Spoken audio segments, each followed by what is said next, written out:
Hey, everybody. Welcome to Pianist Academy. I'm Szczepanek. Good to see many of you here. Welcome, Rob and Becky and Sandy, Nancy. Hello, hello. And if you haven't had a chance to say hello in the chat, please type in, say hello. Let us know where you're tuning in from. Welcome, C Drive. Hey, hey. And OCD King. Yeah. Hey, just a quick note because I forgot to change out the link in the description. I don't know if any of you that are here right now are interested in that arrangement that was just playing, but I did not change the link from the last stream, so it's wrong. I will change it after this gets posted. Hello, June. So, are we all excited for working on some Chopin today? And we're going to listen to Rhodsey play some of Chopin's famous A minor waltz. Rhodsey, is Rhodsey here? Fingers crossed.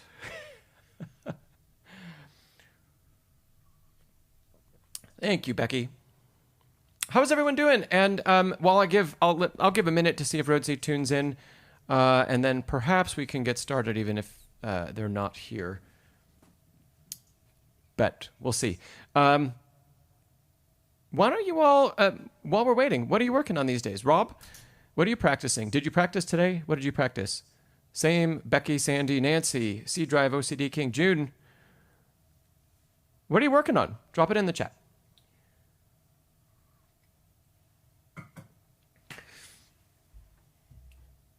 And in the meantime, I'm going to queue up the performance of the waltz, and we'll get started on that in a minute or so.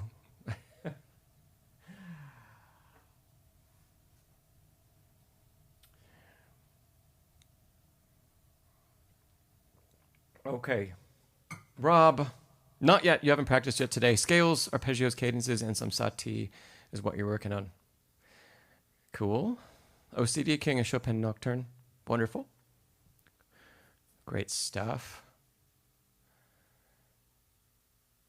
Nancy. Ah, very nice. Some Prokofiev. Really lovely. Very cool. Okay. Keep on, if you're typing in, keep on typing in what you're working on. And but we are going to get started with Rhodsey's performance here. Oh, interesting, C Drive. I don't know that at all. That's a soundtrack, movie soundtrack? Is that, yeah. I don't know the movie either. I'm sure it's a great piece of music, though. Oh, hey, Iraqi. Super. It's from a game? Awesome. Thanks for letting me know. Oh, very cool. Okay. Sweet. Hey, lots of game music is just as great as, sometimes better than music from the movies, music from cinema. So really, really great stuff there. Sandy, Beethoven, the Pathétique Rondo, and Debussy, Eighth Prelude, and the Beethoven Pathétique Cantabile, the second movement, and a first movement of a Mozart. Lots of stuff, Sandy. And Becky, you say torn as to what to work on. So you're doing some scales and hopefully Hand and Faber, right? Okay. Rhodsey hasn't chimed in, but we're going to get started and take a listen because once we're finished with this portion of the class, oh, and Christmas music, Becky, great stuff.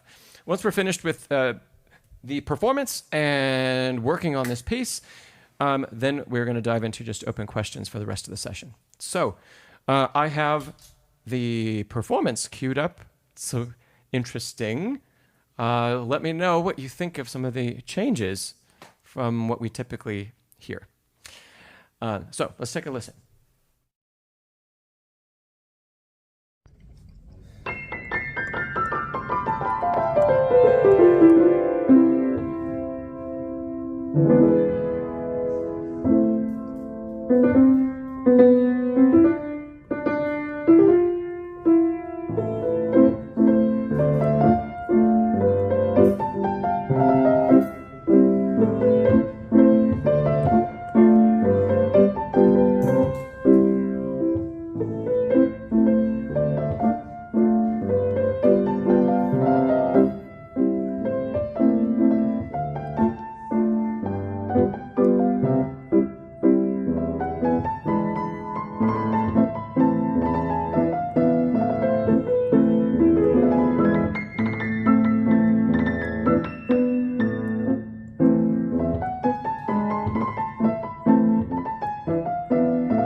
You can't hear me. I don't. Rhodsey is not here, but let's give him a round of applause for that performance. Okay.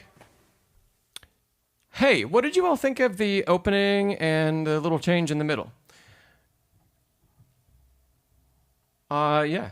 Interested to get your reactions first, and then I'll give you mine.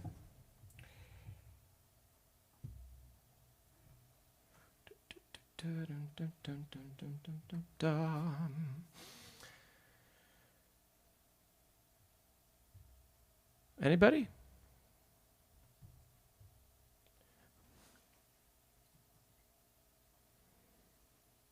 Yeah, Becky, you say opening sounded different but interesting. It was like a little. Well, first off, I know he was kind of demoing some of this scale that he asked about in the last stream. Hello, Zero, which was like a crossing over because he wasn't around when I asked for more clarification. So that might have been part of the reason that he sent that in. It was just to show what that was, but then it turned into. Sandy, you said you felt it was less romantic. Okay, yeah. That little kind of scale thing at the beginning turned into what we can maybe call like an improvisatory introduction. Yeah. Becky, you said a little bouncy, but nice. Yeah. So, Rhodsey, I'm just going to talk to you as if you're here because you'll get to rewatch this when you can.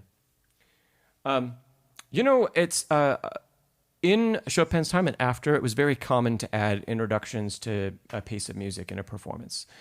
And so if you want to take an exam, you can't do that. If you want to play, if you're playing on a degree recital or in a competition, hey, Rhodsey, we're not early, we're right on time.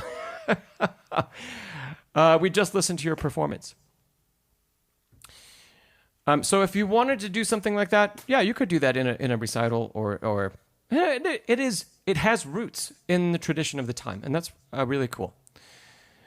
So, okay, Rhodsey, now that you're here, let's dive into some details. Yes, Rhodsey. We're going to maybe come back to talk about the thirds in a second, but let's talk about the piece first. First of all, it's really great to actually get to see your pedal this time. By the way, can you let us know, what did you use to film that, to record that? Is it a camera, or was it one of those pairs of glasses that has a camera in it? What did you use? Secondly, your pedal. Okay, Rhodsey, it seems like you were playing the pedal with like only your big toe, kind of like this, and you had a shoe on, of course, but that's really, really risky, a risky place to put your foot, and we don't have nearly as much control. So I could get a glimpse of that because of the angle that you used when you filmed. Great. Well, really, we want the foot to be up here on the pedal. We want to be pedaling with the ball of the foot underneath the joints where the toes connect, not on the toes. On the toes, I'm going to do this only once to my piano, but on the toes, what can happen is the foot slips. Oh, that wasn't so bad. So this can happen. That's real bad. And it can happen whether you have shoes on or socks on. And that's because the toe, we don't have nearly enough control to keep the pedal down, right? So pedal with the ball of the foot. We have a lot more control, a lot more nuance, and you can actually pedal in the middle of the pedal range, which would be very difficult, almost impossible to do with just the toe pushing the pedal down. Okay, so that's number one.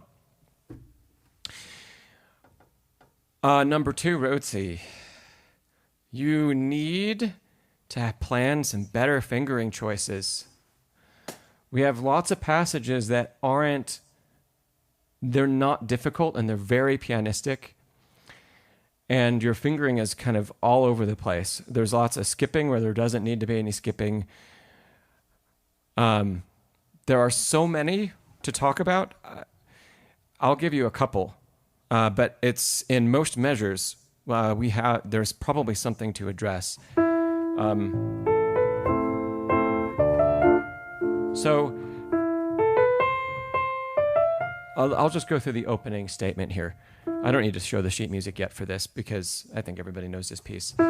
It's very common to use 1, 2, 3, 4, 1.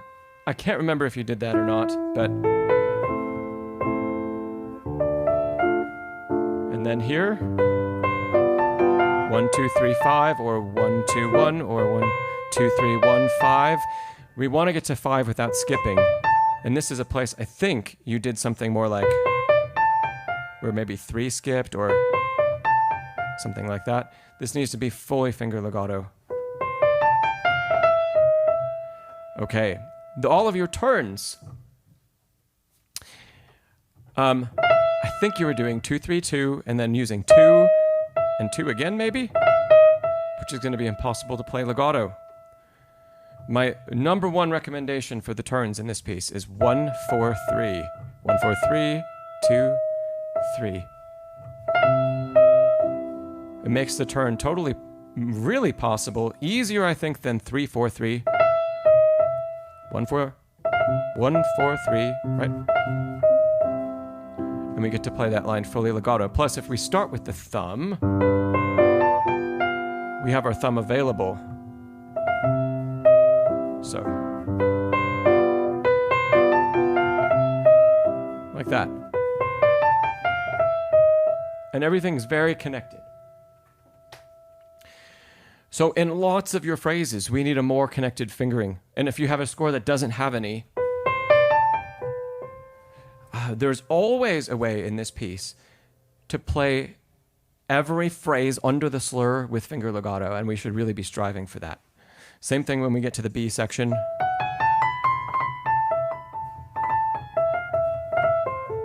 All of these turns you can play with the same fingering. 1, 4, 3. And under each slur, you can show the sheet music now, right? Each one of these has a slur. Under each slur, we should be able to play with no pedal and completely connected. Same thing here. Okay, let's get into that in a second because there's something else to chat about. Rhodsey, by the way, thanks for saying you have your phone mounted to a point of view camera wrap. Interesting. Okay, that's an interesting solution. Great.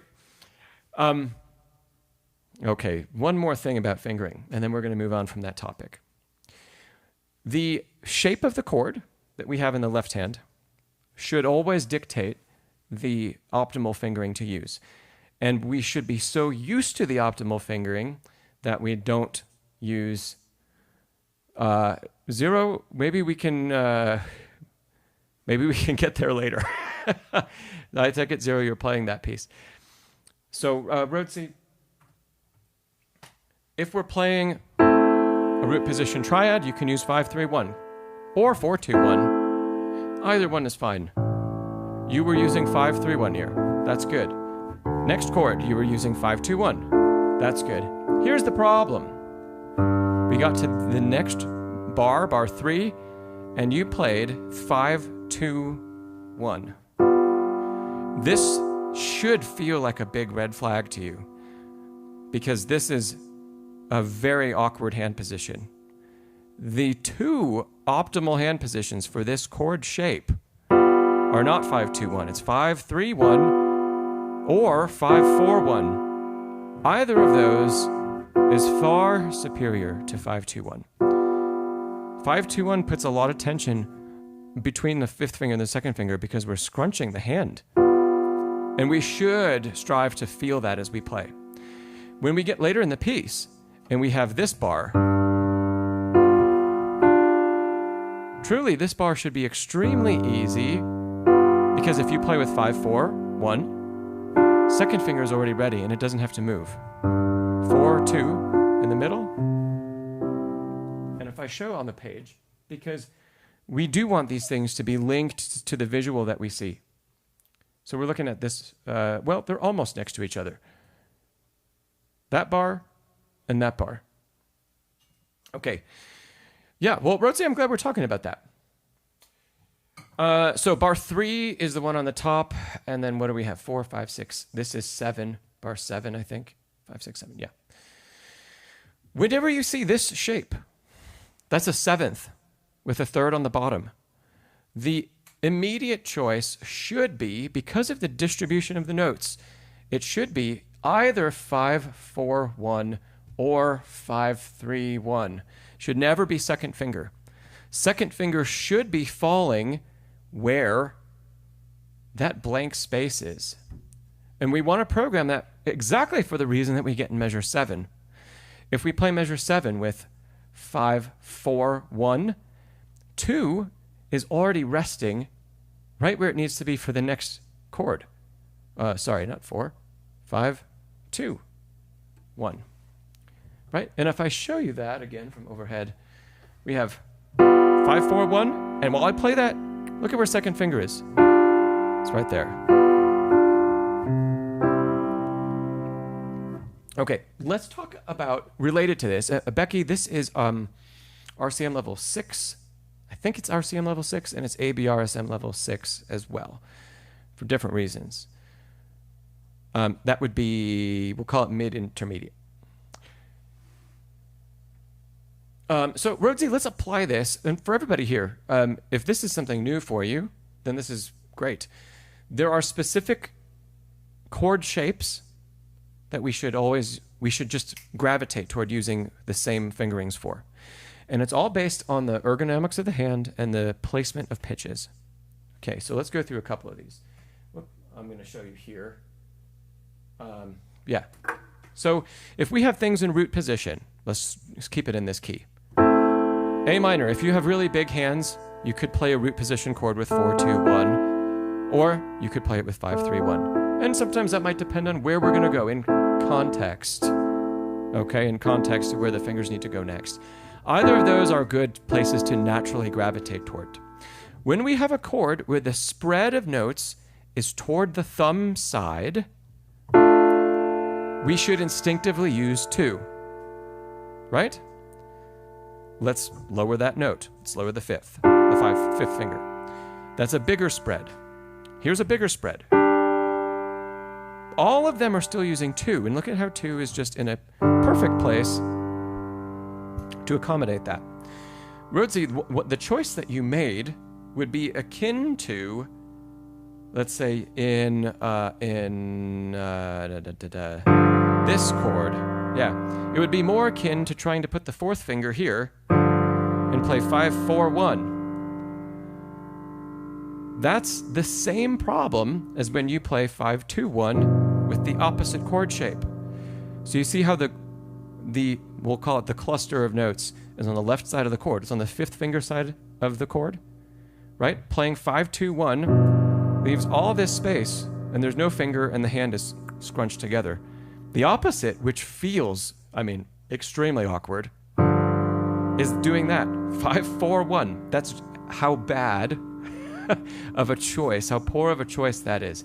You know instantly, we all know, we would never play this arrangement of notes with 5-4-1.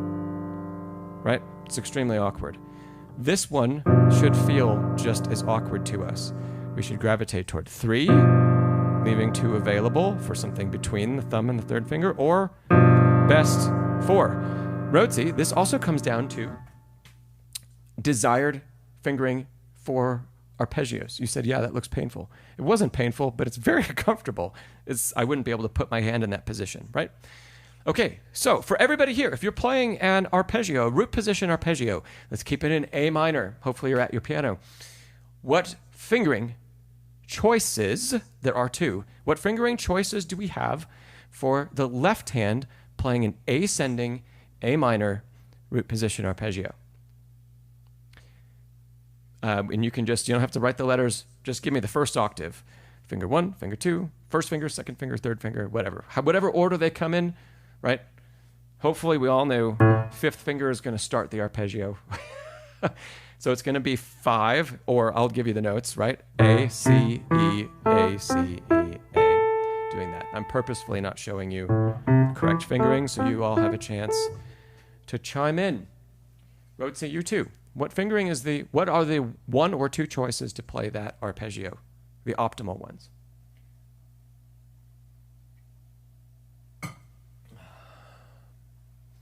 5-3, says Becky. Good. That is one. That's one of the optimal choices. What's the other one? Sandy. Wonderful. You got both of them, Sandy.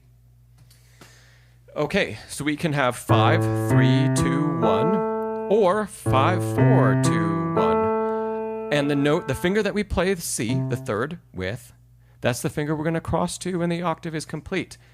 5-3, Rhodsey, maybe you just misplaced those fingers. We definitely don't want to do 5-3-1-2 because then we have no way to continue the arpeggio. Right? And I think you know that one, Rhodsey.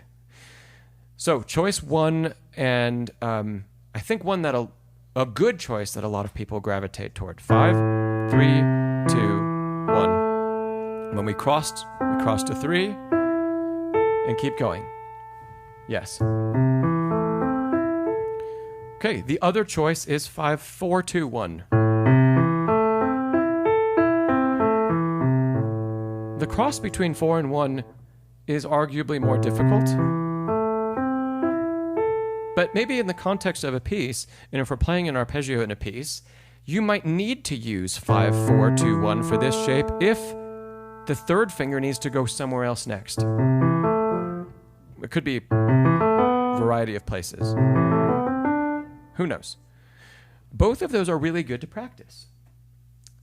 And they both teach us when we have that shape with the fingers toward the fifth finger side, right? The fingers used correspond with the chord shape on the page. So where the notes are clumped toward fifth finger side, we use fingers that are mostly clumped toward fifth finger side. Yeah? It's even more pronounced. Let's say we have the arpeggio keeping the same lowest pitch. We're going to have this one. A, C, F, A. So it's F major in an inversion. Now, what fingers would we use to play that arpeggio? And in this case, there's only one correct choice.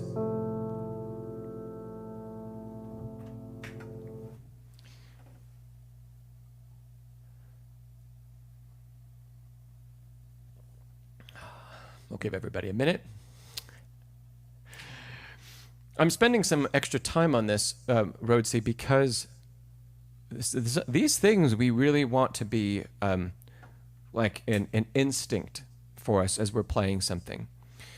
So we instinctively want to feel that if we play a big spread in one side of the hand and not in the other, it's probably not the best choice.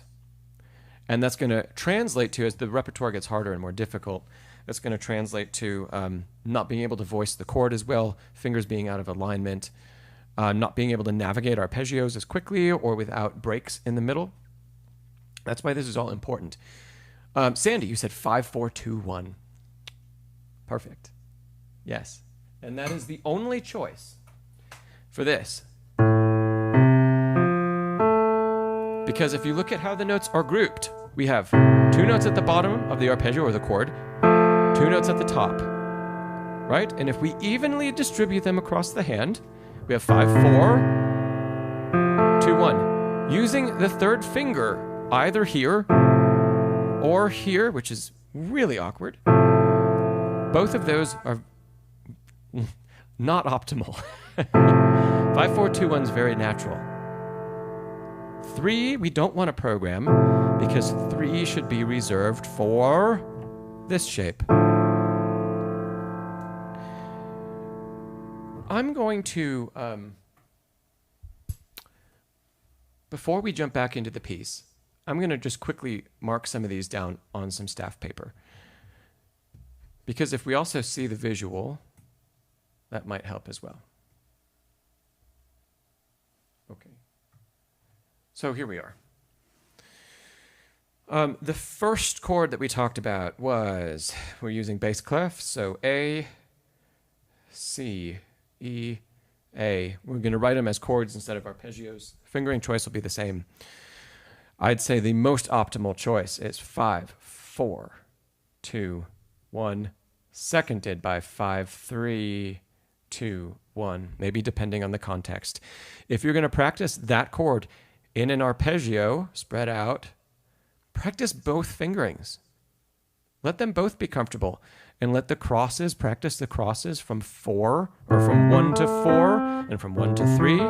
Practice both of those feeling very comfortable and natural. Okay. Next chord shape that we talked about was this one. So now we see the separation in the middle of the chord. That instantly should tell us 3 is not an option, because 3 is in the middle of the hand. Make sense? So 3 is not an option. The only fingering to play this with is 5, 4, 2, 1. If we continue on, and the other most common chord shape is going to be this.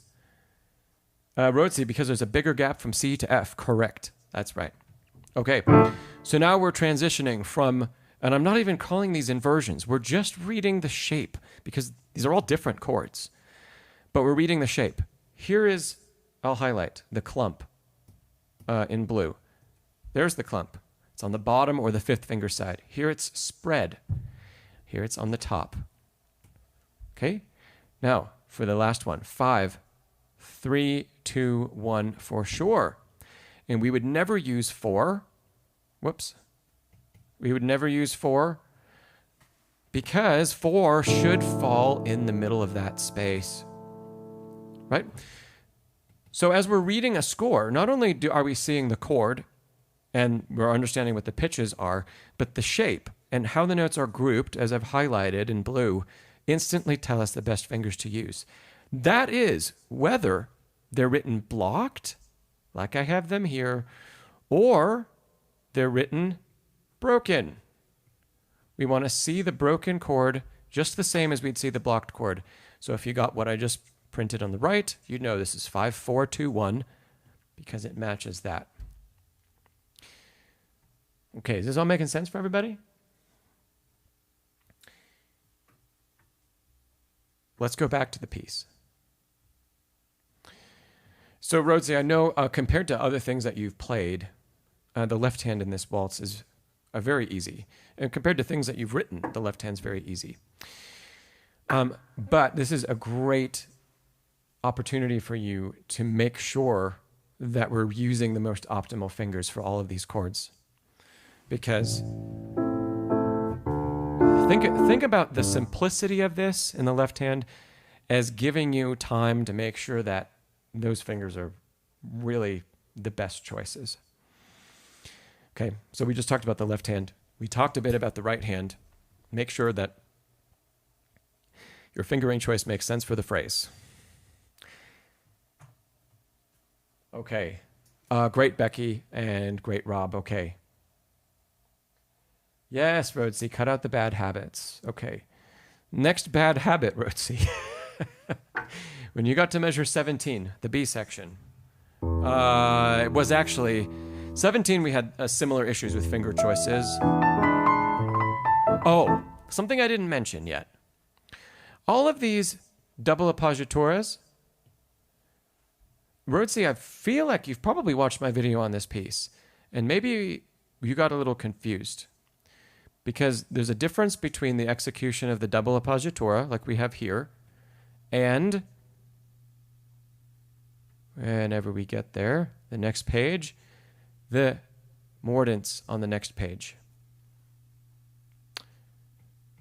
They are not the same. They're not executed the same. They're the same notes, but the double appoggiatura is before the beat.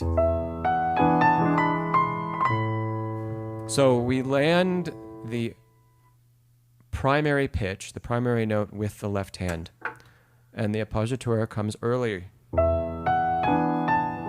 So early, together on the primary note. Same thing in the next bar. Same thing in 20. So when we play that at tempo,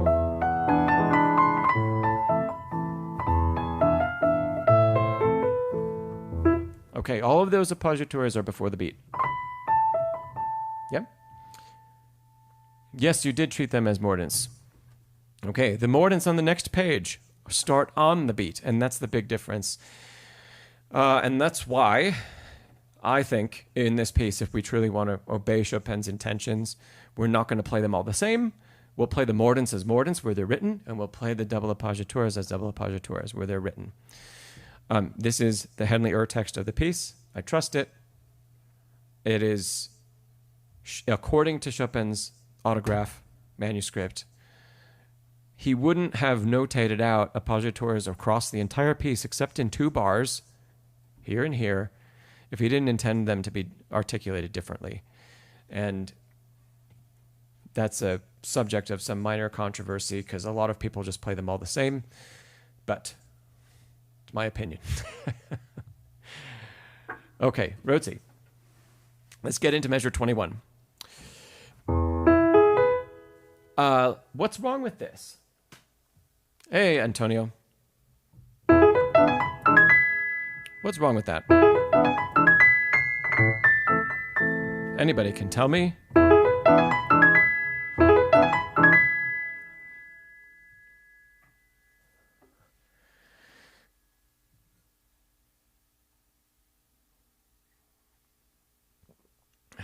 Rhodsey.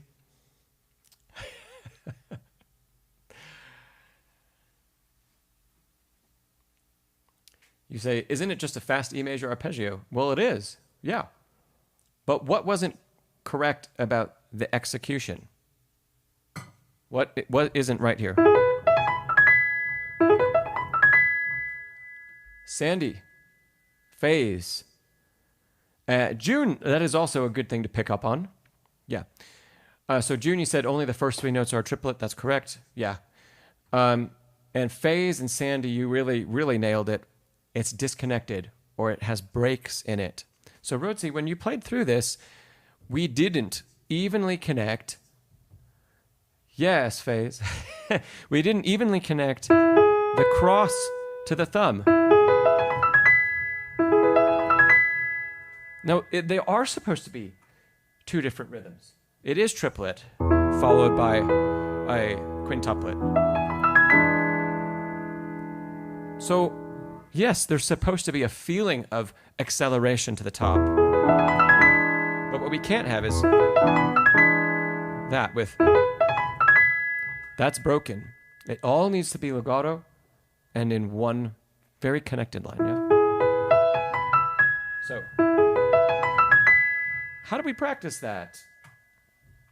Rhodsey, what you're doing right now is something that I advocate strongly for, in that you're not causing tension in the hand by doing over thumb tucking, especially in a fast passage.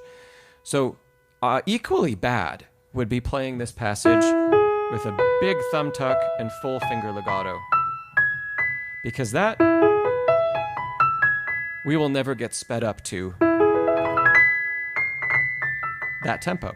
It isn't. It can't be full finger legato. It doesn't work. Right? But, Rhodsey, it's not just legato. Because I can hold the pedal and guess what? It still has breaks because the rhythm isn't connected. So yes, we need a combination of the thumb tuck and the skip. But the skip cannot cause a change in the rhythm, which is what it's doing right now. It needs to be even. So here's 3, 5, but across the break, I'm not losing time. It's all even. And I could, perhaps, Nathaniel, hello, perhaps it would be good to practice this as just an arpeggio. So Rhodsey, are you able to play E major and E major arpeggio? You could play it in triplets like that. Are you able to play it and play it perfectly, evenly and consistently? I mean perfectly. Perfectly. It doesn't have to be a fast tempo. We're not asking you to play... Not that. You could slow down to... But is your rhythm and is your articulation spot on? That's what I'd be asking if I was your teacher. And if we were working on this piece, we would take a break from the piece in the lesson, and I'd say, play an E major arpeggio. and we're going to work on an E major arpeggio with no rhythmic change and no trying to create a phrase and a shape, because those are both added complexities, and we're simply going to make the rhythm perfectly even. You say the hardest part is remembering the left hand, then leave the left hand out while you work on this part for the right hand, because we have to even out all of that. And if that first means we get rid of the rhythmic change, fine. We get rid of the rhythmic change for the sake of evening out the connection between one hand position and the next. So no more, even with the pedal down, that's not connecting. Yes. 0 tips for playing fast changing chords in a waltz left hand.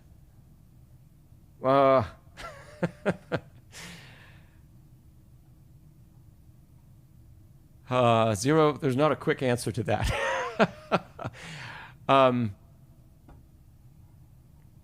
I'll give you 2 things. They're not easy to implement, but they'll go a long way.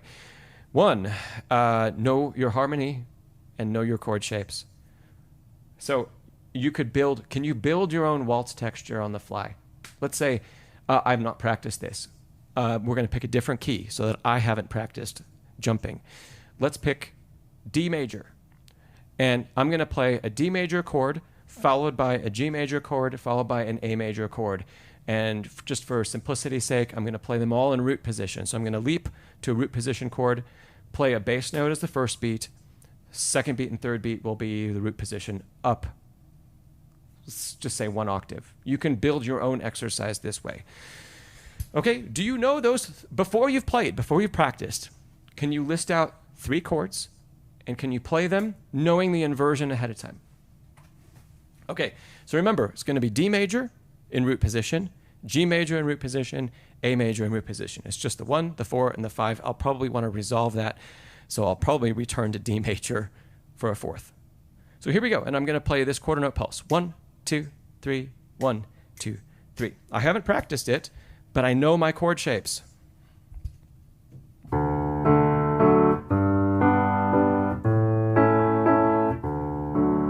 Let's make that with a little bit better voice leading.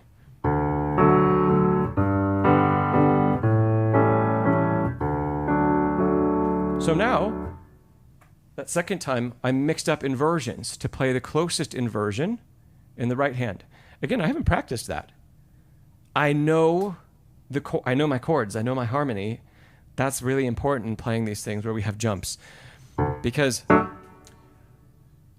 yes, we need to practice them. But if you know the shape and you know what you're aiming for, it's going to take a lot less practice. Whereas if we don't know them at all, every time you play a new waltz, it's going to be like you have to learn a whole left hand, which really, in most waltzes, is not the difficult part, unless it's much, much, much faster, and unless it becomes something more like stride piano, which would be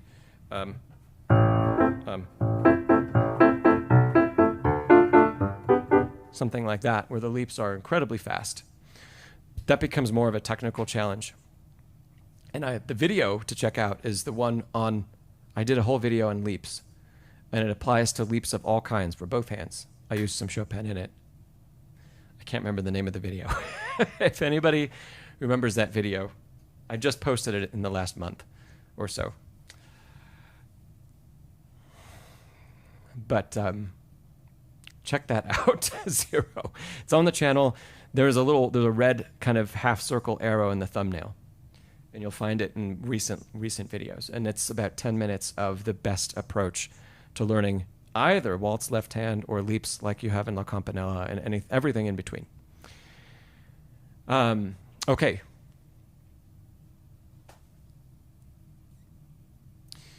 Let's see. So, phase. You say the turns for sure in parallel major are rough. The turns. Phase, what do you mean by that? Are you talking about the piece that we're working on? The turns in here?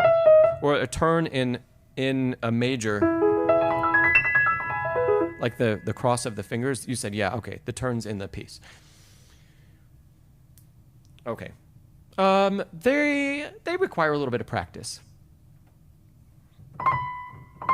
So there's a little bit of finger articulation there, and there's a little bit of rotational elements.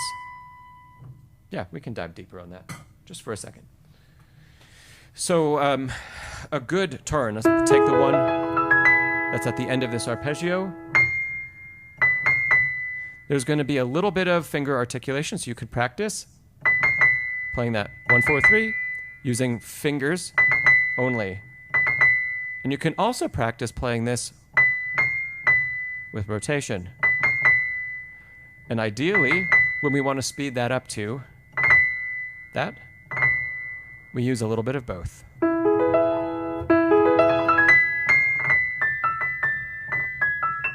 Yeah.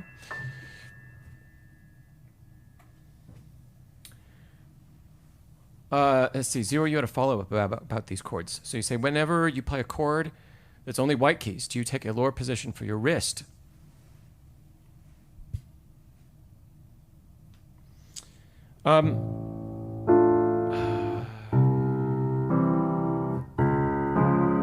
That really depends. If we follow the topography of the keyboard, then yes. If everything's white keys, the wrist is probably going to be a little lower. But what if we go from here to D7? The wrist needs to be higher to accommodate the single black key that's in there. And the thumb. Let's change that around. So what if we play the C sharp with the fifth finger? As opposed to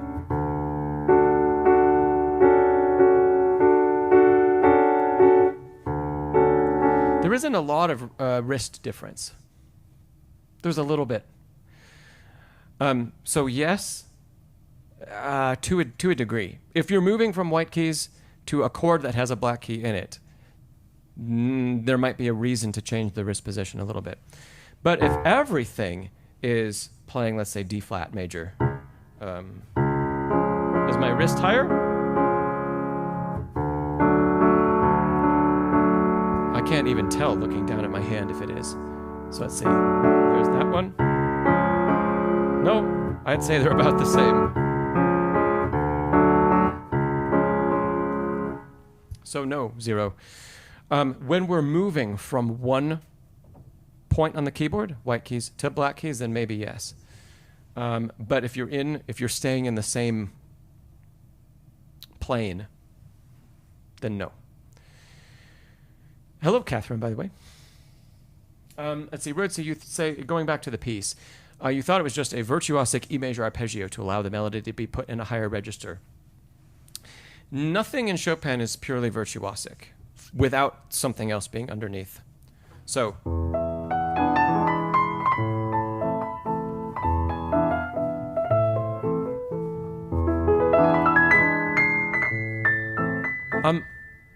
to me, the arpeggio is about intensifying that moment. It is not really about the speed, and it's not about the register at all. It's that Chopin wanted to create variation from here, which has already changed the emotional quality of the piece from where we were at the beginning.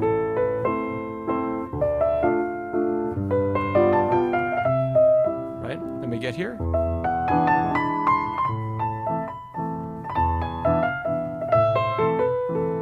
Intensity.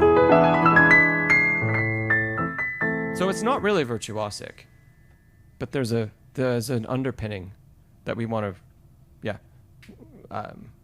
grasp and grab a hold of, and then show in our performance. That's why a lot of pianists are going to crescendo, even though there's not a marking. And then they take usually a lot of rubato. Yeah, Sandy, that's great. It's like reinforcing the statement you say.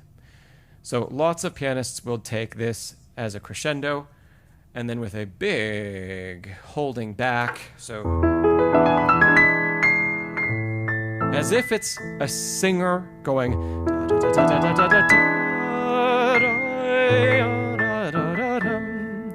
and holding this note and a little bit of the next one until we tumble back in.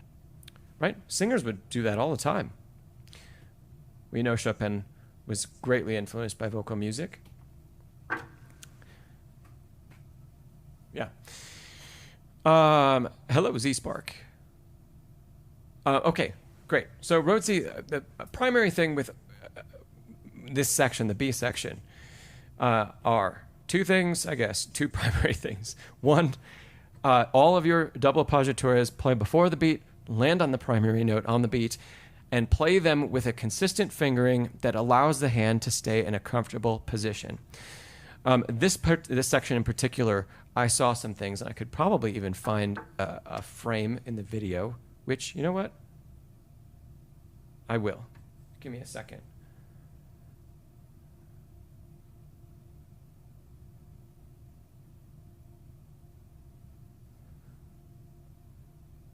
All right, around here, maybe.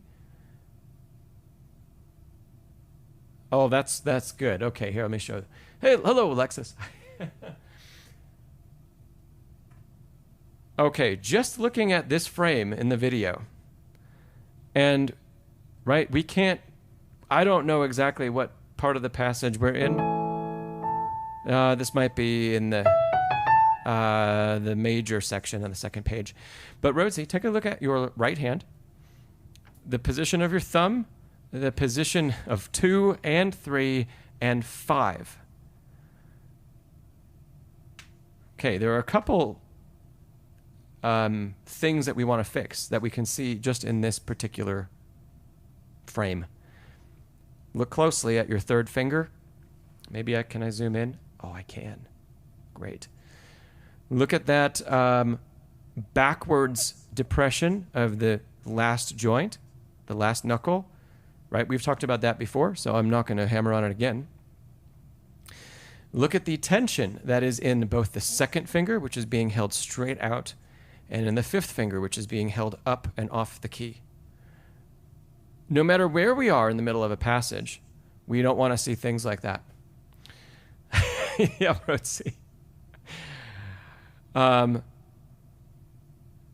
Yeah, having both second and fifth finger up, especially while playing 3, the anchor of the hand may be considered the strongest finger of the hand, the easiest to control finger.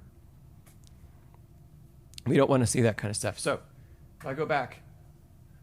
Oh, Carlos. Oh, great. I will come back to your question in a second. I'm just finishing up a bit of talking about the Chopin waltz. So, Rhodsey, when we see, here's what you were doing. Third finger was kind of bent, second finger was out, and fifth finger was up. The amount of tension that I have to put my hand in the bottom of the hand, all the muscles in the bottom of my palm are like rigid. My palm is not soft, right? And then there's tension all up here, and there's tension on this side of the hand from the second finger. We want this note to be played like that instead. So second finger's not up, fifth finger's not up. The hand is at rest. The last joint of third finger's not bent backwards. If we're in the middle of, if that's the passage, so there we are. In context, that's how the hand is looking. I'm using a different fingering than you are, but check that out. And one more time.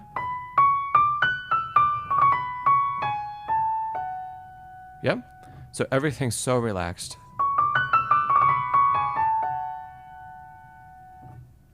Okay. Oh, Becky. And yes, C drive, that's a good name for it, the Vulcan death grip. That was a lot of tension. So Rhodsey, yeah, keep an eye on those things. We've talked about the collapsing nail joint before, but the other two things, the tension in 2 and in 5, yeah, we want to try to eliminate all of that stuff. We need to have a little bit of time to talk about the artistry and the musicality in this.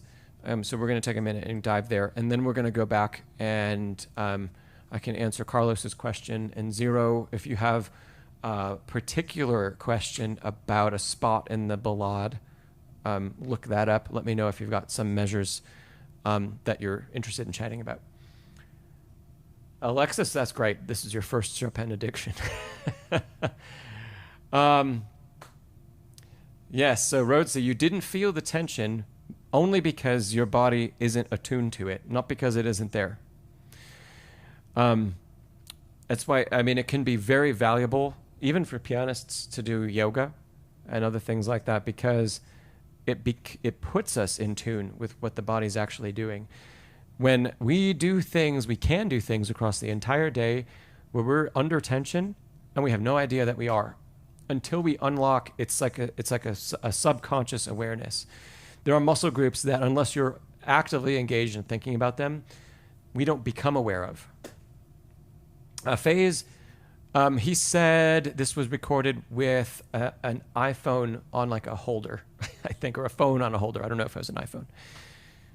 But the Meta glasses, those sound really cool. Okay. Let's spend a couple minutes on interpretation, and then we'll move on. So, at the beginning of the piece, Rhodsey, I know you've mentioned in other things when we've talked about your compositions, especially, you've mentioned that you don't like creating program music.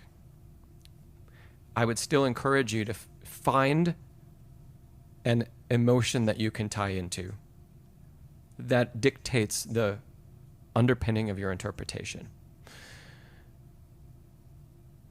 And what is that going to be? And then present that to us in the first bar.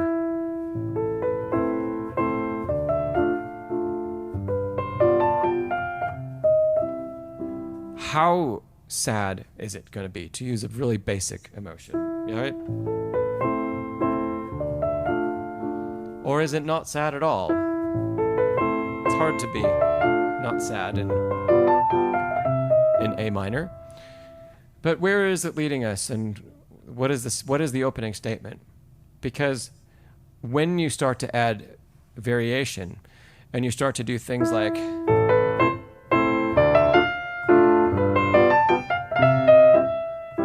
that, sounds really out of place. And I think it'll always sound out of place for this piece, no matter where you go with your interpretation. We shouldn't have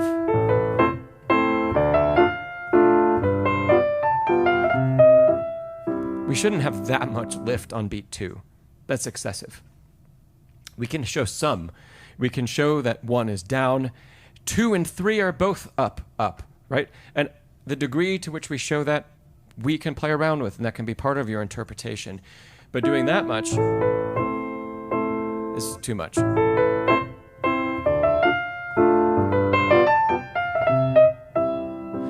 And sometimes it's not going to work in the phrase.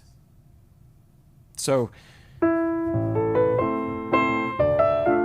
here's another question for you. Because maybe you made that choice. If we look right at the opening bars, maybe you made that choice because the slur ends and then a new slur begins. And if we play that literally, we get actually 2 breaks. We get a break here and we get a break there, right? Why isn't that correct? Alexis. Phone in the mouth method. I've not tried that.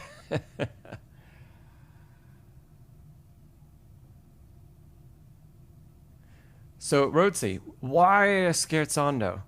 Like, what context in the piece gives a playful feeling? Is there anything in this waltz that moves toward a playful feeling? There might be. It's definitely not this main motif, though.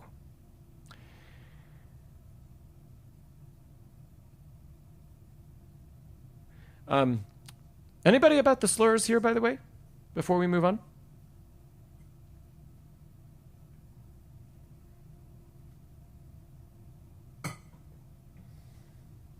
Faze, you said you definitely don't like A minor not being sad. I think that's what you mean, right? JB, the fastest way to learn pieces. I'll get to your question once we finish up this section, JB. Thanks.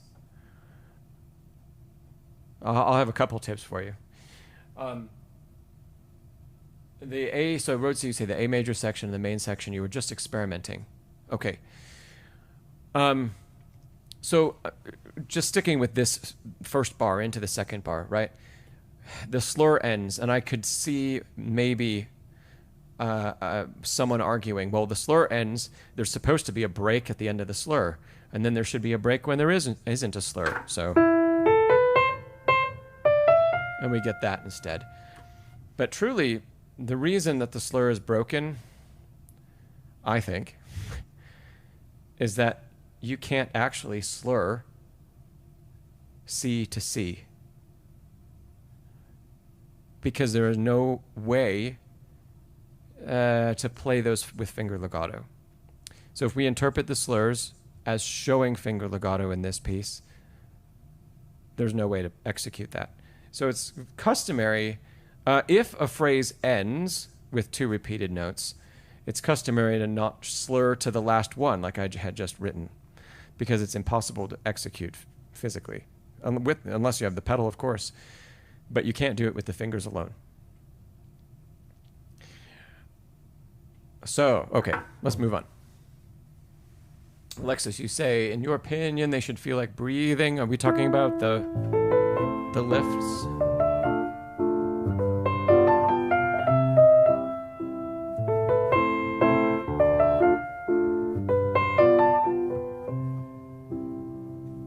Yeah, there's also connection. Alexis, I don't know. But maybe you're talking about the slurs and the end of the slurs, and that should feel like breathing. And in a lot of music, yes, the end of slur does indicate breath. It wouldn't be a great place to take it here. But a good place to show breath would be the end of a big phrase, not the end of the little slurs, right? So slurs in music can show a variety of things, and they don't show the only phrase present. They show one of multiple phrases. Yes. And Sandy, what you said is great. Chopin's intention, a broken slur does not necessarily mean a staccato effect. That's right. Okay. So, Rhodsey, when you're experimenting, keep it within the context of the emotion that you're presenting to us and the story you're presenting to us. Okay? You can perhaps apply something like a scherzando here.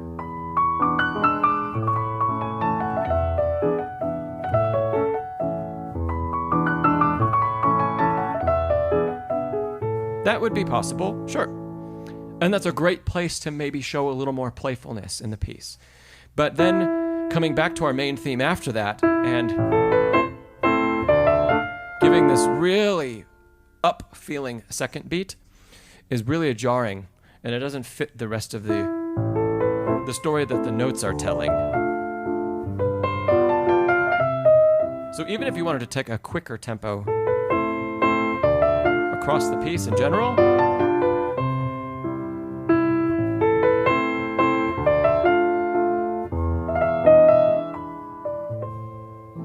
but that figure just begs to be played with so much inflection. So I would never play a quicker tempo, and that's one of the bars that tells me, it's not right, because this has so much meaning underneath the notes. Just the mixture of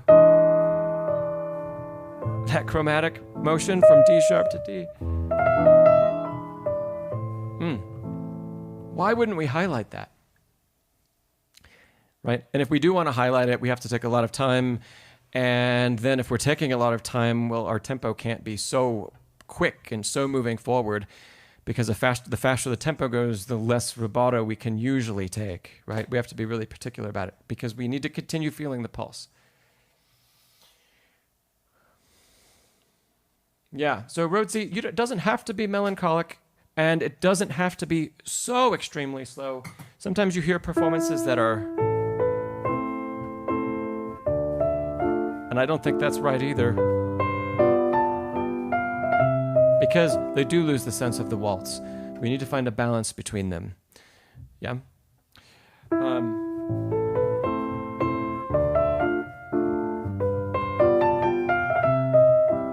Notice how I'm still showing a little bit of that up and lift on beat too. But it's not done with an accent, and it's not done with a lot of time, but it's still there.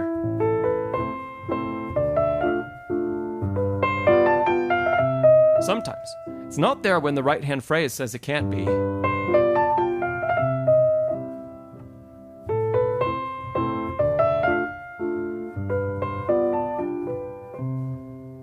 Yep.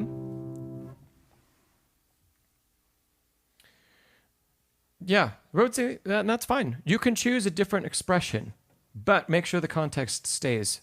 So however you begin the piece, it can't be overly optimistic. I don't think A minor allows for that. And I don't think the shape of the melody allows for that. So then we also need to be careful when things do turn major. They are briefly major. This is only the dominant going back to the tonic. So we get a hint of something that's a different feeling, but then it's like every 2 bars is an inhale and then a sigh. And then that's less of an inhale and then a sigh again. And then a bigger. Relaxing. Right? But the tension and resolution, they're coming bar after bar just with how the piece is written.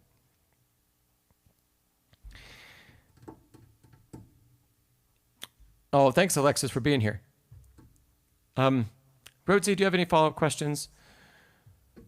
Be careful of the too much lift in 2 and keep the context of your interpretation. You know, keep every part of the motif and the repeats of the motif and then the variations. Keep them all related to one another. So there can be changes and there can be difference, and we should go somewhere and tell a story and continue expanding. And the writing helps to show us what to do. But we can't go from, let's say like just a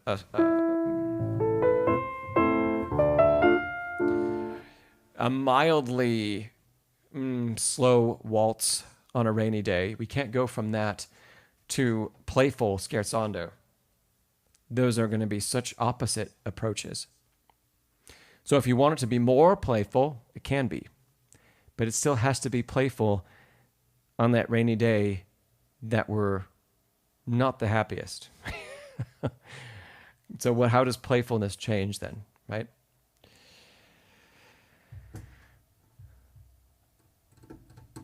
Cool.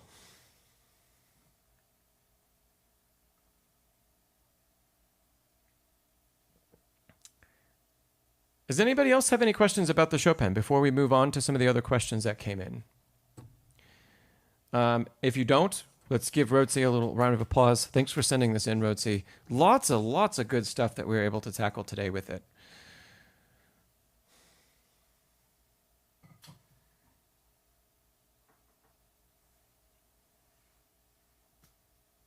Yeah. Okay. Great. We got a thumbs up from Sandy, applause from C Drive and Faze and Rob, Nathaniel. Great. Okay.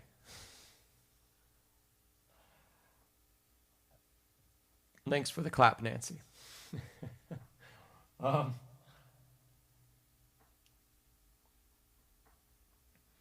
Let's see. Zero, are you still here?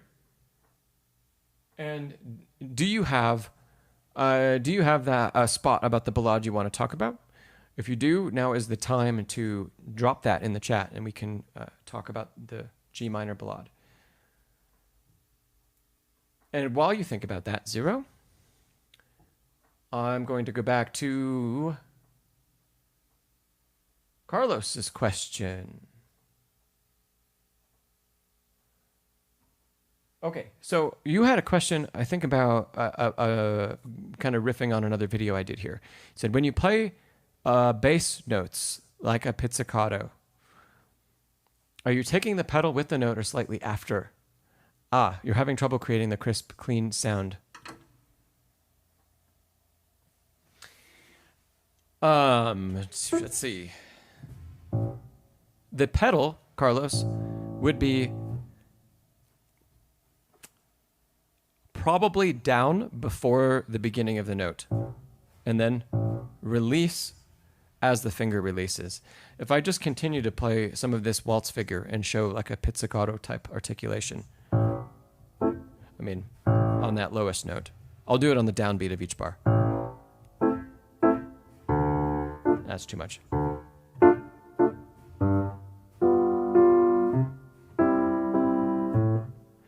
So sometimes, I guess it's not. So Carlos, when you have an opportunity to have the pedal down first, before, whether it's at the beginning of a phrase or there is a place to do that, we can create that pizzicato type articulation because when the pedal's down, we're allowing the whole instrument to bloom, blossom. We're getting all that sympathetic resonance. So if you have pedal down, we can release the pedal with somewhat like a staccato attack if I play without pedal. Yep.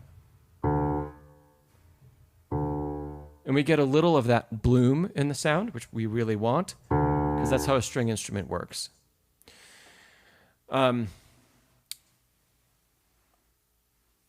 So do that if you can. Secondly, if you can't, because the pedal needs to be employed differently for the sake of the context or for the sake of the phrase, then we need to do it all with the finger articulation, which is going to be like, kind of like playing a detached pitch instead of staccato.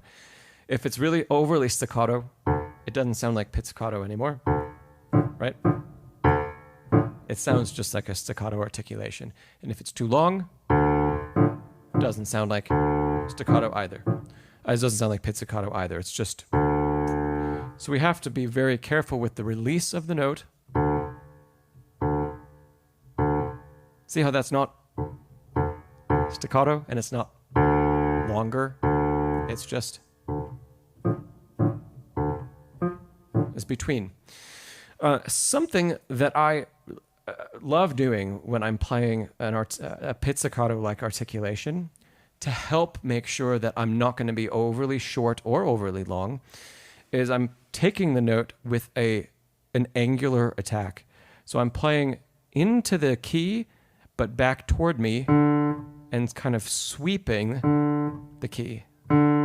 So by playing down, instead of down straight in, which is maybe how I'd play a staccato, very short, the angle of attack means that one, I'm going to soften the blow of the hammer. So I'm going to get a less aggressive sound, which is great. And secondly, the sweeping of the finger is going to help me make sure that I'm holding just enough time to create the illusion of a string instrument going boom, where it's not just boom and done, but there's that little bit of ring. So we're imitating what the pedal does when we can take pedal, but we're imitating with the finger. Yeah, and if I do it with the pedal, that's a little long. It's better. And I'm even still using the same articulation of sweeping the fingertip on the key. So, Carlos, I hope you were still here for that. If you've got a follow-up question, let me know.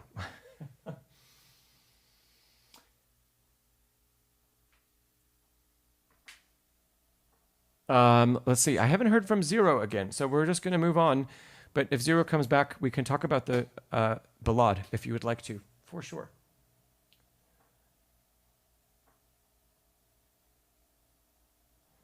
Let's see. The next question. I know JB had a question. I'm looking for it.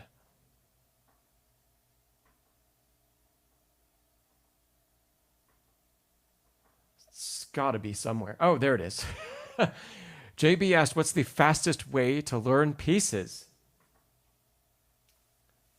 Oh, good. Carlos, I'm glad you're still here. Okay. Okay, great. So, Carlos, let's see. This piece...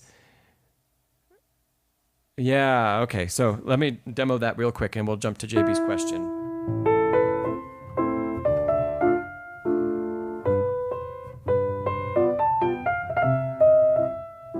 Yeah, So in this piece, we have the first note we can pedal. But if we want to connect the left-hand chords in that harmony across the bar line, which I think most interpretations are going to need, the pedal's down for beat 3, and it needs to lift on beat 1. So then it's the timing of the lift of the pedal and the legato we're creating even in the harmony.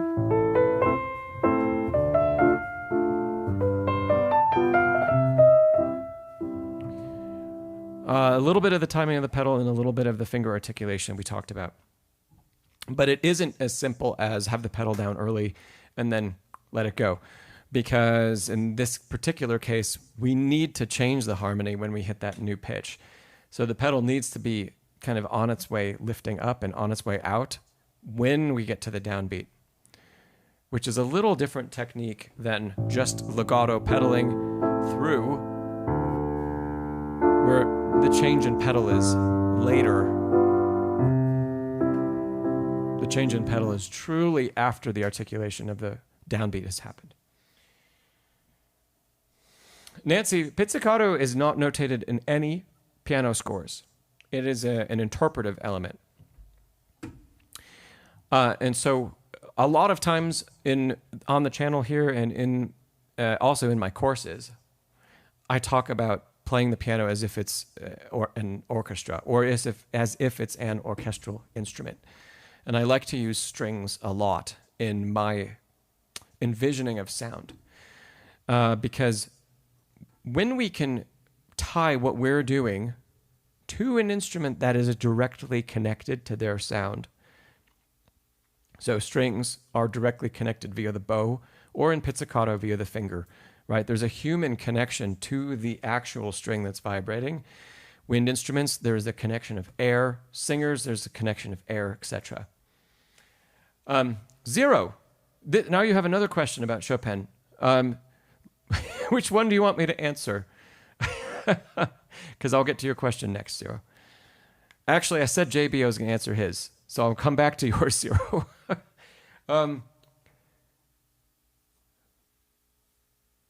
Okay, so when I'm thinking about a pizzicato release, I'm trying to do something with this instrument to make it sound more human and more natural and less mechanical. So anytime we talk about utilizing and imagining or hearing a different instrument or a voice doing something, it's to change our approach so that we create a more human sound and a more natural sound, a more musical sound, hopefully, than if we only treat the piano as a series of, levers with the key at the front and the hammer at the back. Because truly, that's all it is. We are so disconnected from where the sound happens that I think pianists really need to think about this more than most other instrumentalists or musicians. Most musicians are somehow directly connected to their instrument, and we aren't. Yet we're supposed to make things sound like they're beautiful and legato and lyrical and all these things that are, in a sense, physically, acoustically impossible. So a lot of it is in psychology and how we approach the instrument and how we imagine the sound and then how that imagination changes what we give to the instrument itself.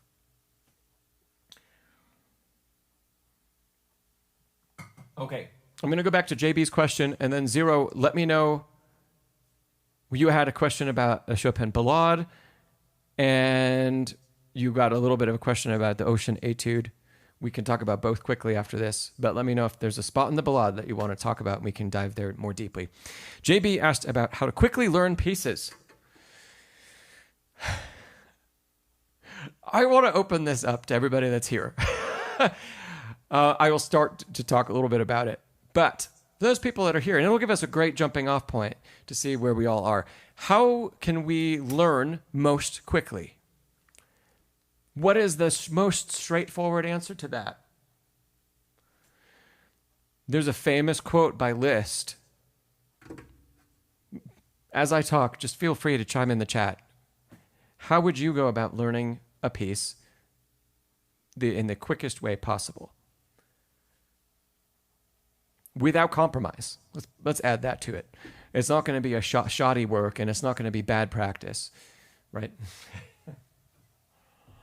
Okay, as you're thinking about that and typing in the chat, Liszt said something that has, I first read it on and it's actually not even Liszt who said it originally, but he stole it. But it was a quote on one of my teacher's office doors, and I would see it every time I would go to a lesson.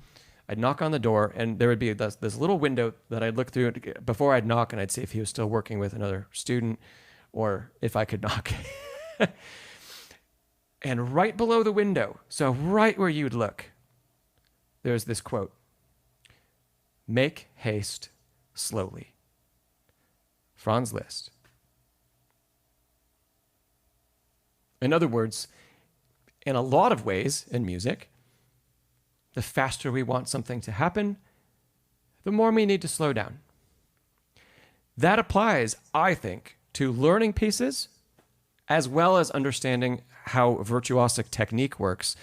The faster you want to be able to play, the more we need to slow down.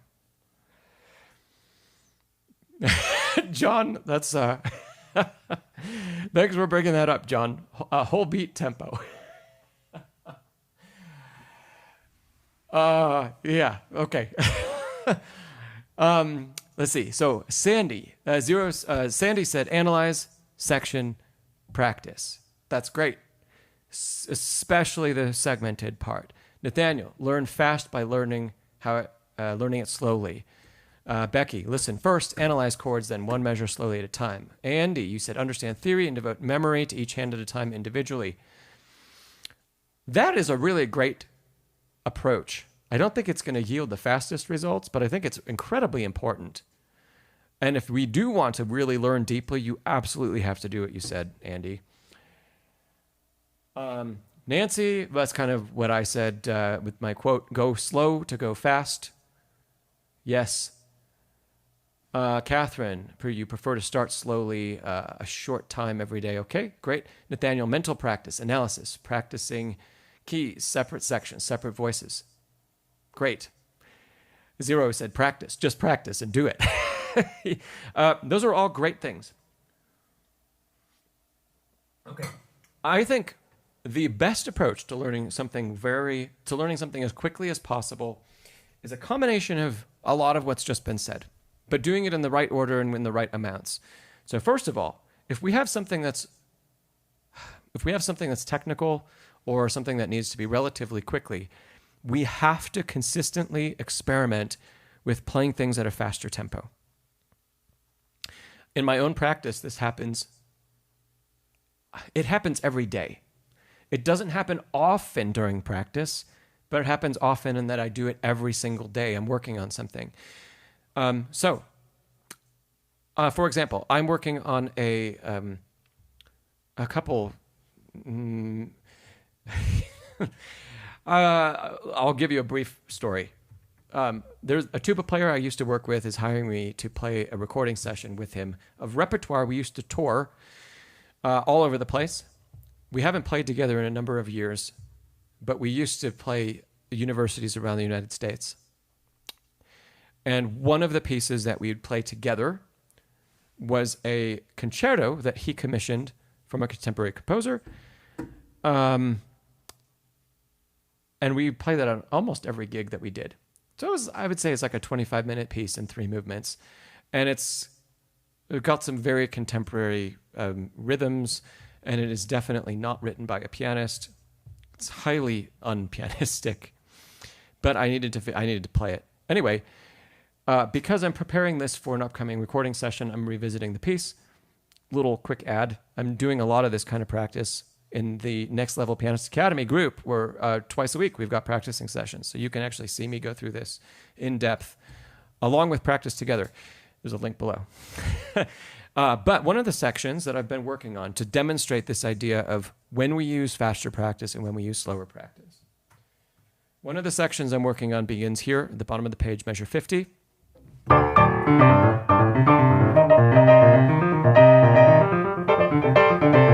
That's the next page. Okay, Okay, so I just started working on that maybe a week ago. And the majority of practice is this tempo.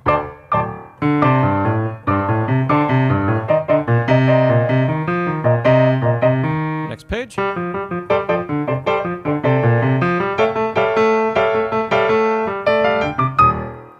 The majority of practice sits around that tempo. And I use a variety of different styles of practice and articulations in the left hand especially to really ingrain what I'm doing so that when I do need to speed it up to tempo, it's going to be really consistent. By the way, the tempo for this bar would be approximately...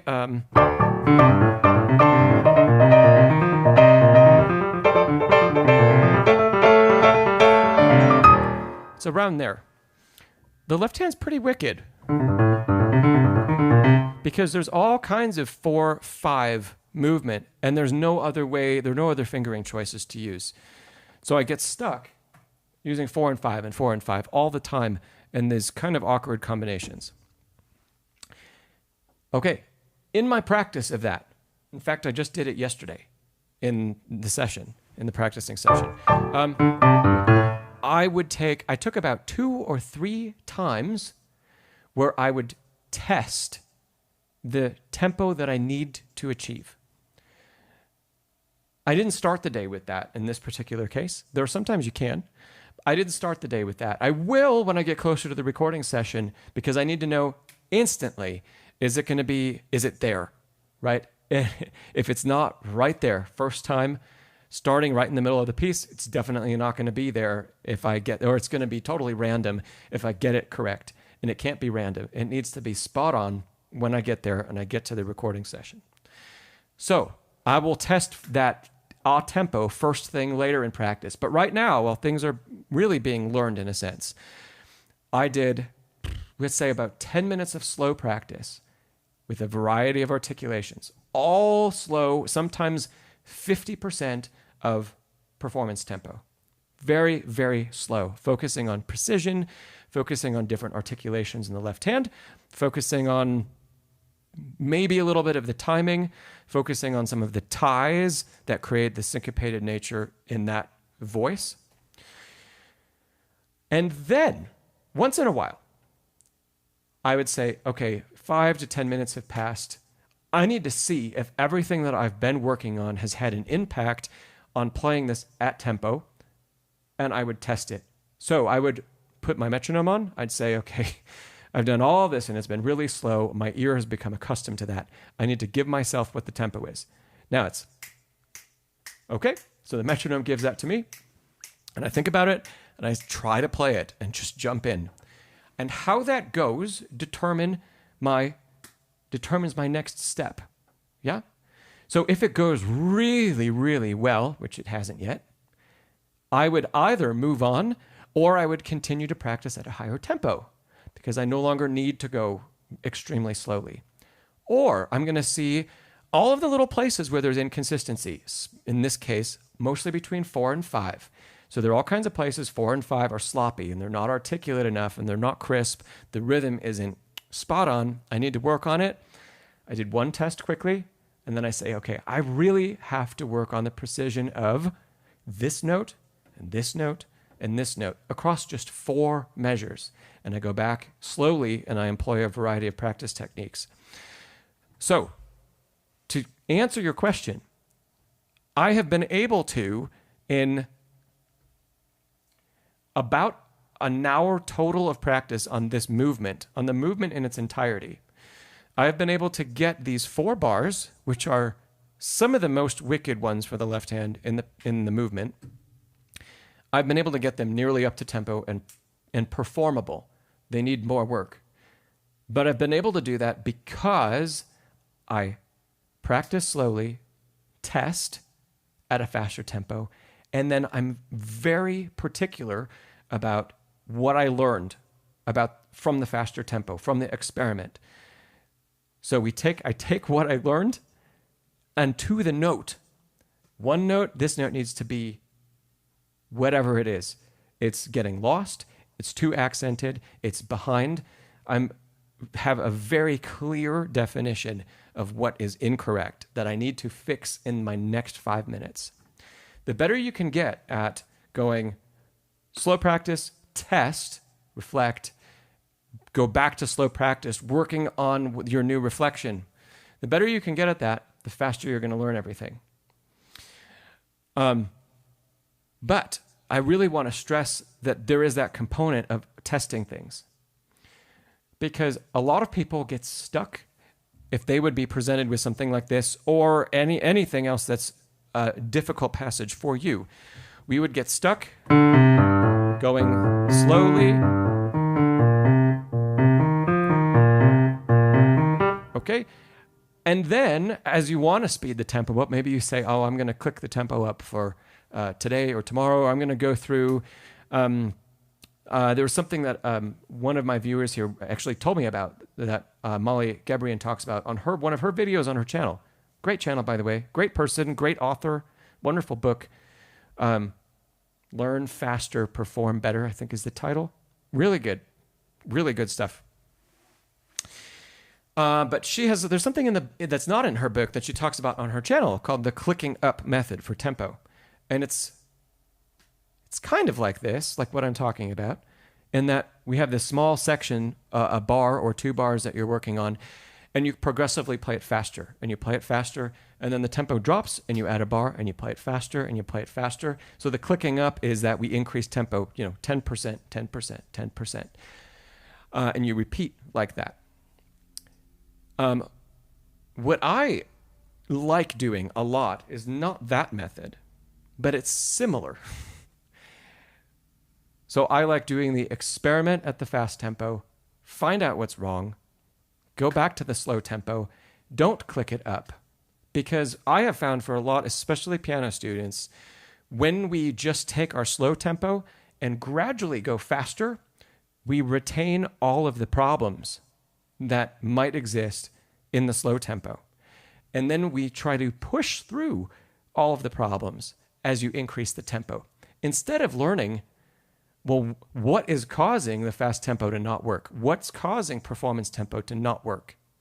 And then going right back to ground zero and fixing it before we do too many repetitions, speeding the tempo up, where we program in tension or wrong fingering or whatever else it's going to be. Very often you don't find out what that is, what the problem is, until you attempt performance tempo. So this isn't to disagree with Molly, by the way. I think the click-up approach can work wonders if our technique isn't going to fail us as we approach 90% tempo and 100% tempo. Then I think it's really great. But if we have those issues and we want to learn more quickly than that, experiment, drop the tempo, have those really precise things to work on them, and this is, notice, I'm working on a couple hundred measures in this single piece, maybe 300 measures, and I picked out 4. And I spent 30 to 45 minutes on 4 bars. So tiny section, working 1 bar at a time, being very particular, mostly at a slow tempo, but with that faster experimentation. JB, if you can do that, and for everybody here, when you master that kind of work, you're going to be able to learn things extremely quickly. And then what's going to be left is doing that solidification. Zero, it's like chunking. Yeah. You're going to be able to learn things very fast. Spend the majority of your time working on those difficult measures. Don't start from the beginning. Start from the beginning your first day and learn where the difficult measures are and then jump there, right?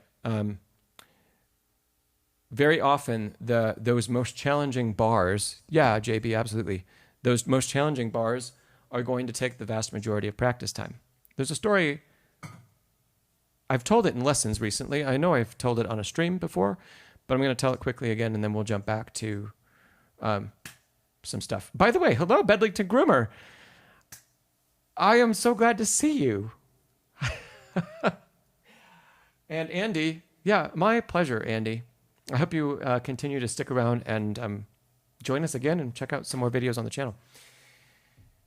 So, there was a piece that I started learning initially when I was 17, and it was Liszt's Petrarch Sonnet 104. Begins like that. Has this bar in the middle.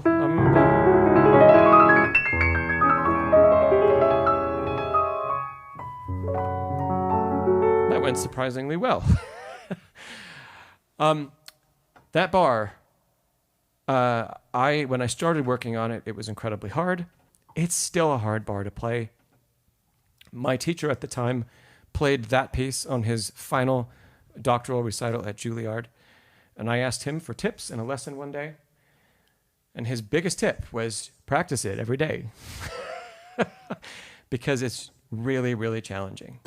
It's challenging when you get there in the middle of the performance. We're building up to this big moment, and we're playing a very different style. We're playing a lot of chords and octaves right until the moment that measure starts.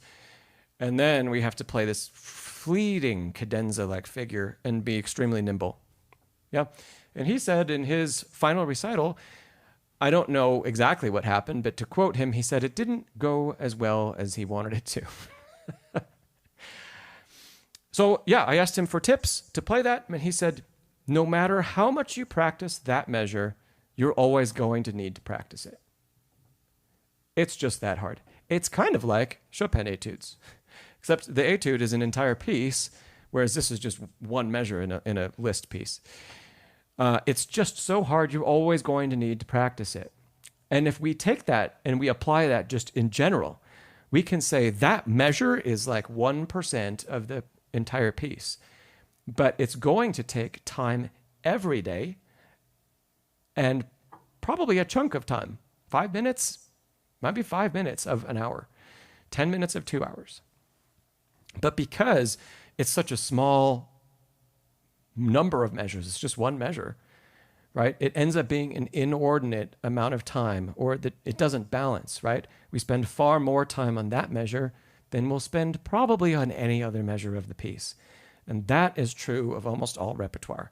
So find those bars that are the really challenging ones and start to dive into those right away, because you'll find there are other things that they get learned very quickly and very easily. And if we spend too long on those, we also slow down how quickly we can learn something. So find the most challenging bars, get to them, practice them every day until they're really, really consistent. And then keep practicing them. All right.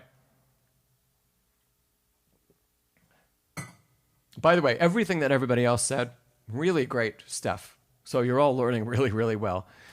To highlight a couple of things, Nathaniel, mental practice, wonderful. When you said, yeah, mental practice, taking a piece and, mental practice can start by playing things in your practice without watching the keys. I think that's where mental practice starts. Close your eyes. When I was younger, I used to have this piano was against a wall when I was growing up and studying. And there was a really nice painting on the wall over here. And without actually knowing what I was doing, I would be priming myself for mental practice, because I would be playing and playing and playing, and then all of a sudden I'd catch myself staring at the painting. And I thought it was bad. And I'd just be like, oh, what are you doing? You're not focused. But actually, in small doses, something like that, where we disconnect from the score and from watching our hands, both, right? Though that can be extremely valuable, and it paves the way for doing mental practice away from the piano. So practice with your eyes closed, practice looking elsewhere, practice blindfolded if you want to, but in small chunks. You don't have to do a whole piece that way. No, just in little bits at a time. Okay, cool question. Okay. Zero, I'm going to bounce back to your question about the ballade. So,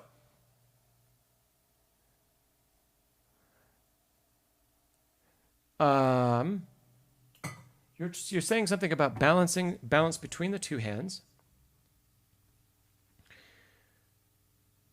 especially with octaves.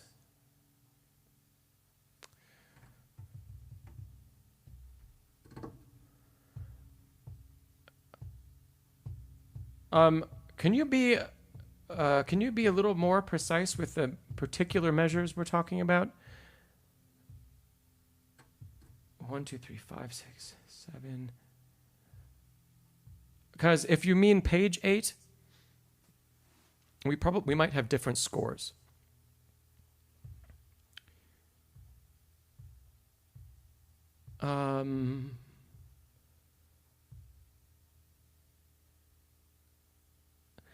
Yeah. So let me know, Zero. Is it this?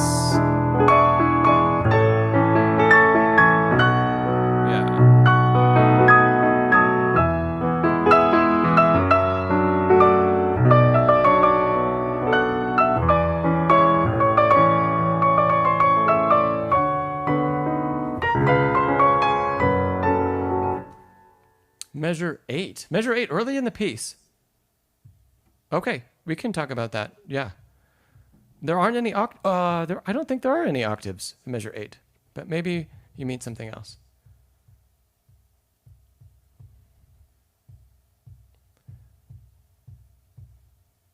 Bar 8. Okay. So 5, 6, 7. Bar 8 is just the beginning of the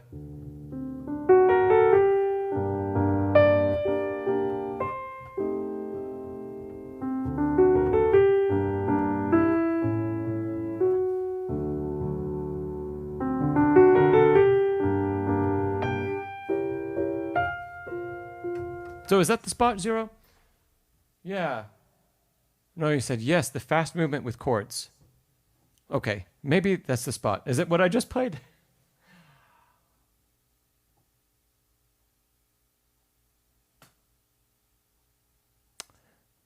Yeah, bar 8, okay.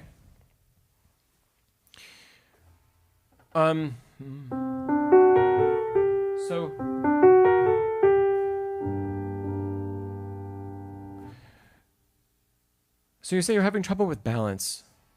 So a beautiful thing Chopin's given to us, at least here in the beginning of the piece, is that the melody is separated from the accompaniment, if you will. Right? So it's not here, Zero. Sorry, Zero. Let me check further in the piece. Because maybe you mean bar 80 or something. Or, now I'm at the cadenza.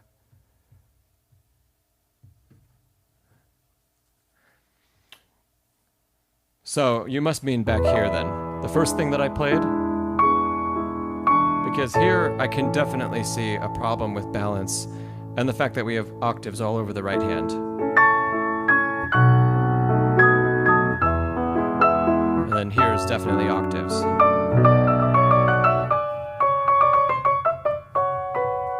I'm going to go with that, Zero, and hopefully that's the right spot. Okay, so in this case,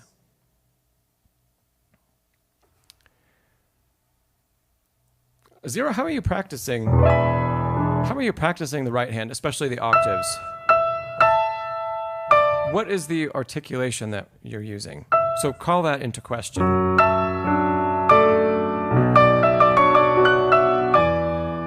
So are we expanding into each octave? So it's maybe it's a little hard to see here, but there's, oh, thank you, Zero, bar 80 through 120, large leaps and broken chords. Okay, great. Yeah, we'll stick with this. This is near the end of that section. So, all the octaves here, what articulation are you using? And are we truly launching and expanding into them and not staying locked? This is locked. Locked is going to have a lot of tension. It's going to be difficult to play these quickly because we're immobilizing the wrist, maybe accidentally. So the wrist needs to stay flexible, malleable. And also, there's always this feeling of launching the fingers into the octaves. even when they're faster.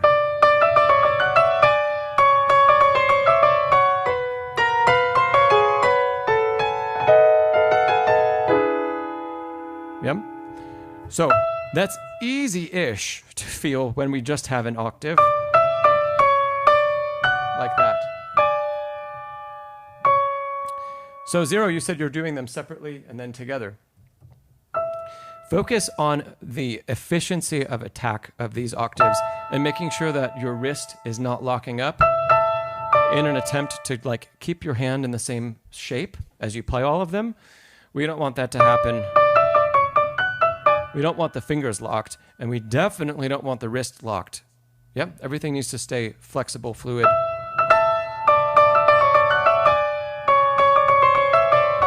Okay, next tip.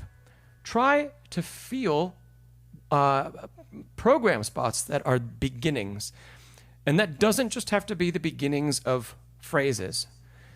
So it could be where we have this triplet.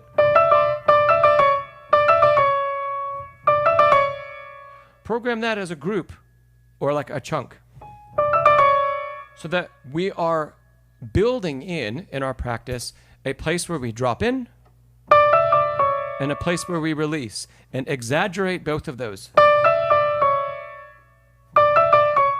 And then do the same thing. That one's kind of easier. So maybe that doesn't need as much. Or if you need to do that as a grouping, drop, release, or drop and release on the C sharp instead.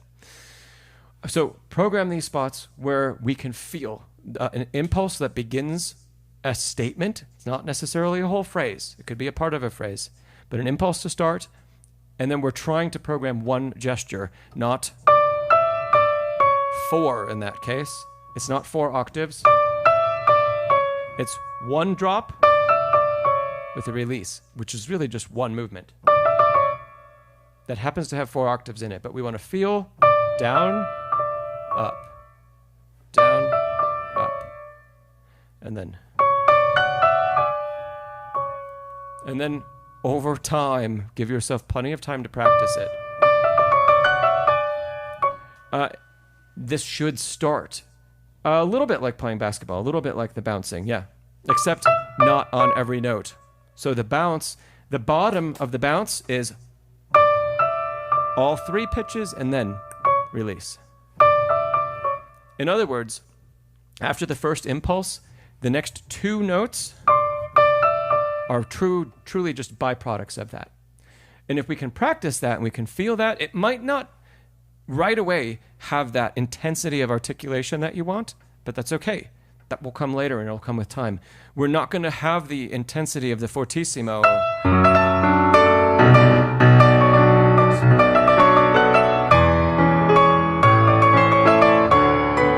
We're not going to have that intensity until we learn how to release first.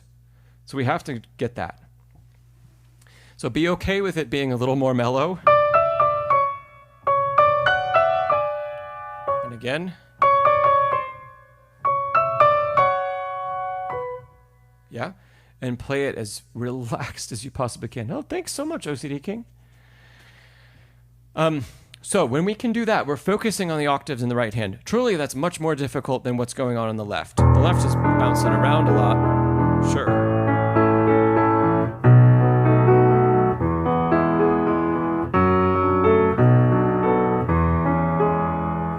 But we need extreme control over the right hand octaves. Then we can start to work on balancing dynamically.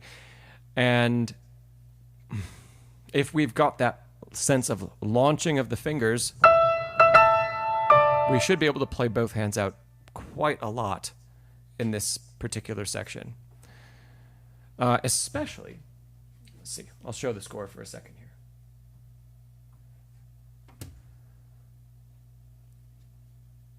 When it comes back on. Here we go. Okay, so especially the octaves that begin the bars, like right where we were talking about, these ones I'm putting in red, those are moments the left hand can really be pronounced.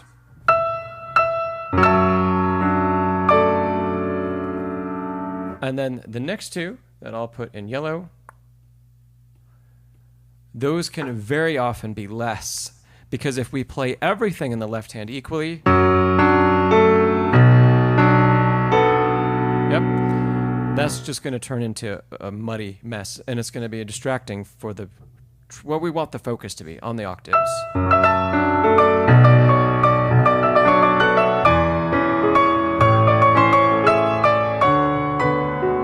So, yeah, notice how big the root is, and then this is still forte, but showing a phrase, just like the slur shows.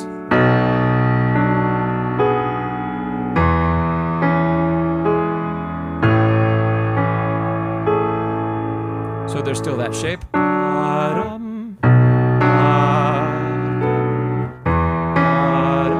But there's a release at the end of the slur. And that release also helps to make sure that each one of those yellow moments is a little bit less, so that we can continue to hear the right hand come out. Okay, 0, you also mentioned bar 90. Let's go back to measure 90. Okay.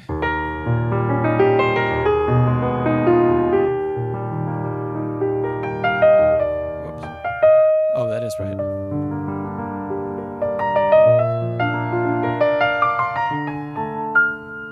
Okay, you said 90 is hard to keep a good melodic quality.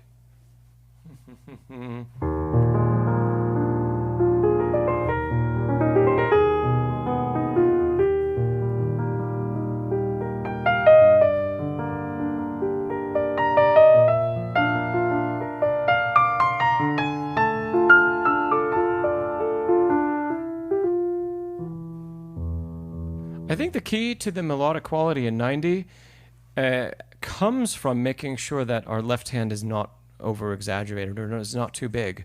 So we leave a lot of room for the expression of the right hand to exist. So right now, that's piano, and then that right hand is mezzo forte to forte, and of course it has shape within that.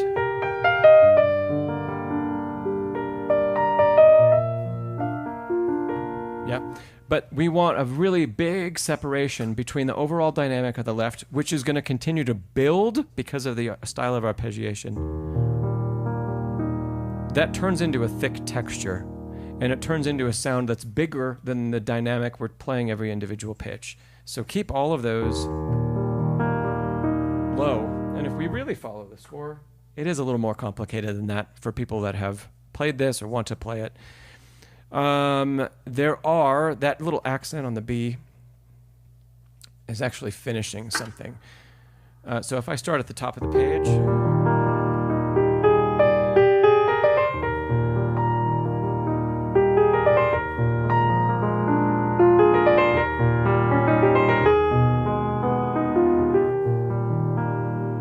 so look at where all the accents are.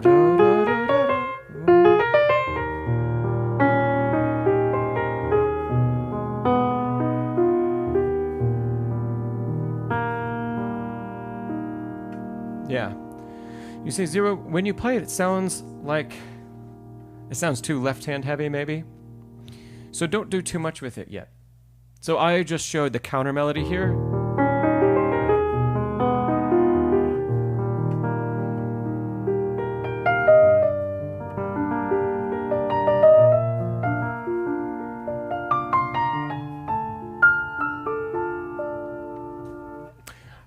So stick with a simple interpretation first, and secondly, keep all of this, and thankfully, again, like we have at the beginning of the piece that I started talking about, it's always separated.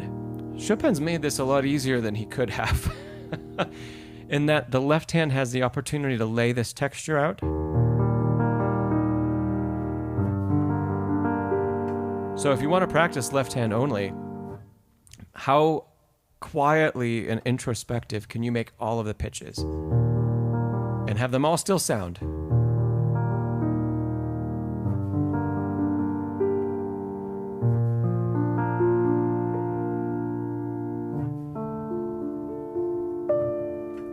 Yeah. If we can practice that and we can hear just how like velvety that texture is and that sound, then we have an opportunity, because the left hand stops playing when we put hands together, to bring out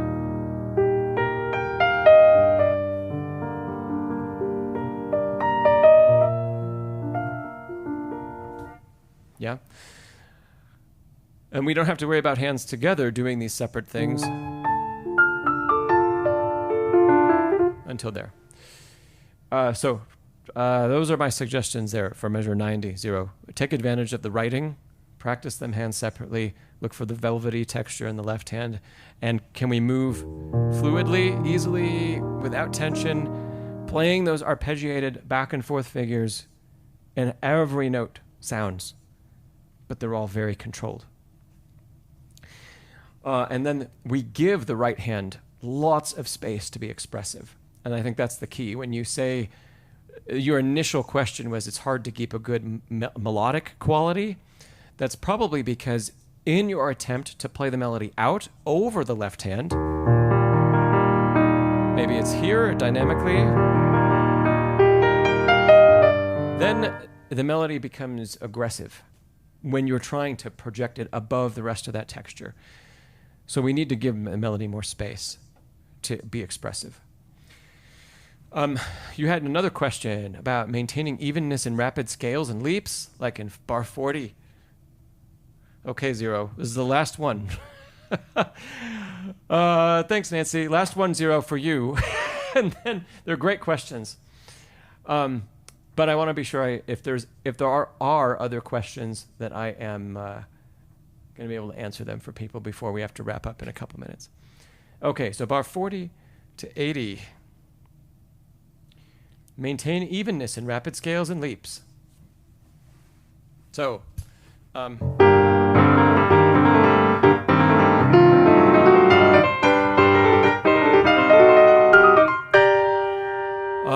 we'll start with those bars. The next are more difficult. Especially partially sight reading this today. The answer to all of this is going to be the same. Group practice, chunk practice. Okay? And practice it all detached. So if we're practicing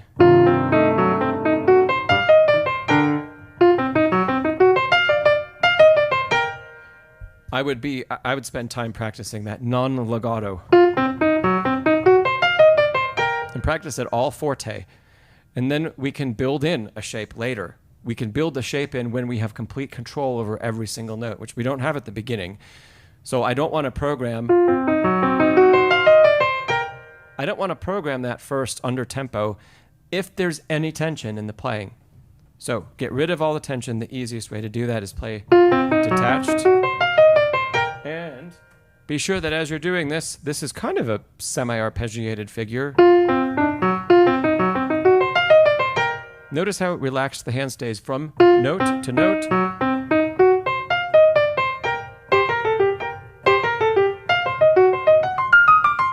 Same thing here.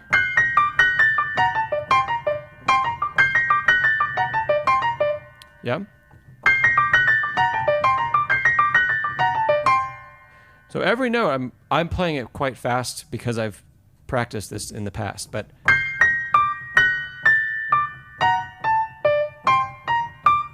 that's what we're going for. Hey, EP, good to see you. And then over time, 0. Over time we can, well, I haven't even talked about grouping yet. So we play detached, then create groups. So.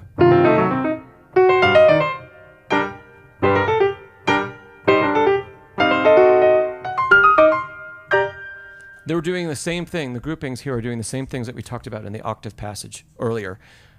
This is one choice of group. I'm doing it by hand position.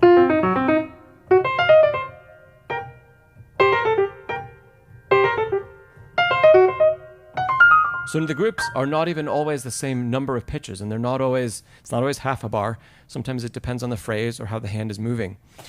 But you don't have to limit yourself to that grouping either. You could play.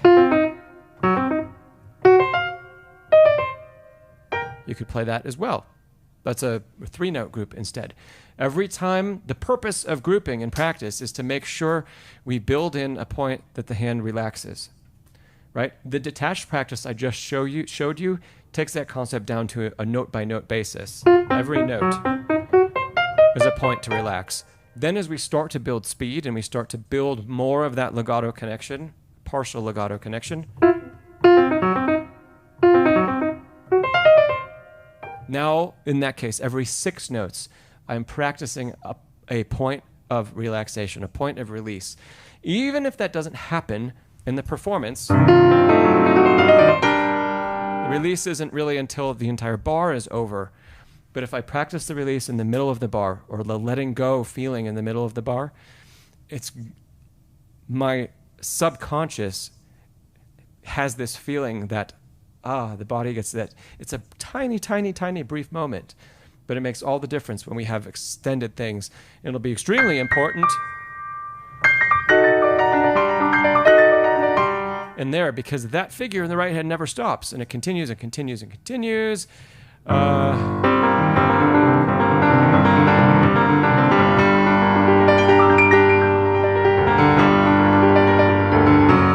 All the way until there, right? And it still continues to go. Maybe the articulation of the outside versus the inside of the hand has changed, but the right hand is just in constant movement for some 40 bars. So 0, yeah, chunk it, group practice, but when you're doing that, exaggerate the point of relaxation, whether it's in octaves or in this intricate, more intricate passage work. And be creative in your ways of grouping things, because the easy grouping is not always the most effective one in practice. For example,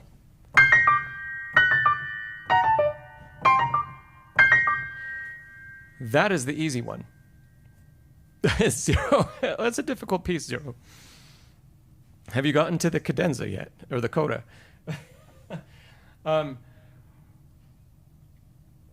The easy grouping is that one that ends with the thumb. And it's valuable, sure. And you can start there. The more effective one to practice is going to be to go 1 note past. Because that's far more difficult. It's far more difficult to play that at tempo and feel that relaxation. So don't always look for the easy groupings. They're a great place to start and to get used to this kind of practicing, but then move to the more complex ones, the ones that don't feel as, they don't divide into the beat as nicely, yeah? But they're gonna force us to do those awkward hand crosses or wherever that most difficult point is, like here, reversing direction or crossing to the next position. Crossing to the next position. That's the hard part. The easy part is playing everything that's in one position. Right? That doesn't, that almost doesn't require practice. It does. But it requires far less work than just changing by 1 pitch.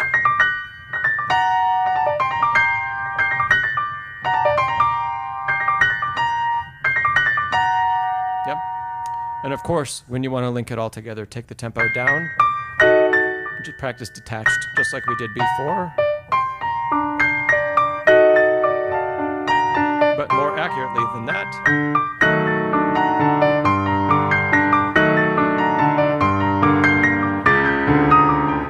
I'm in the wrong octave, but yeah, you get the point. Okay? EP, you asked, is this method specific to this type of fast, intricate passage? I think it's most effective. Everything I just described is most effective in that type of passage work. But it's not the way you would approach learning everything. No. And it depends on your specific technique and where your technique excels.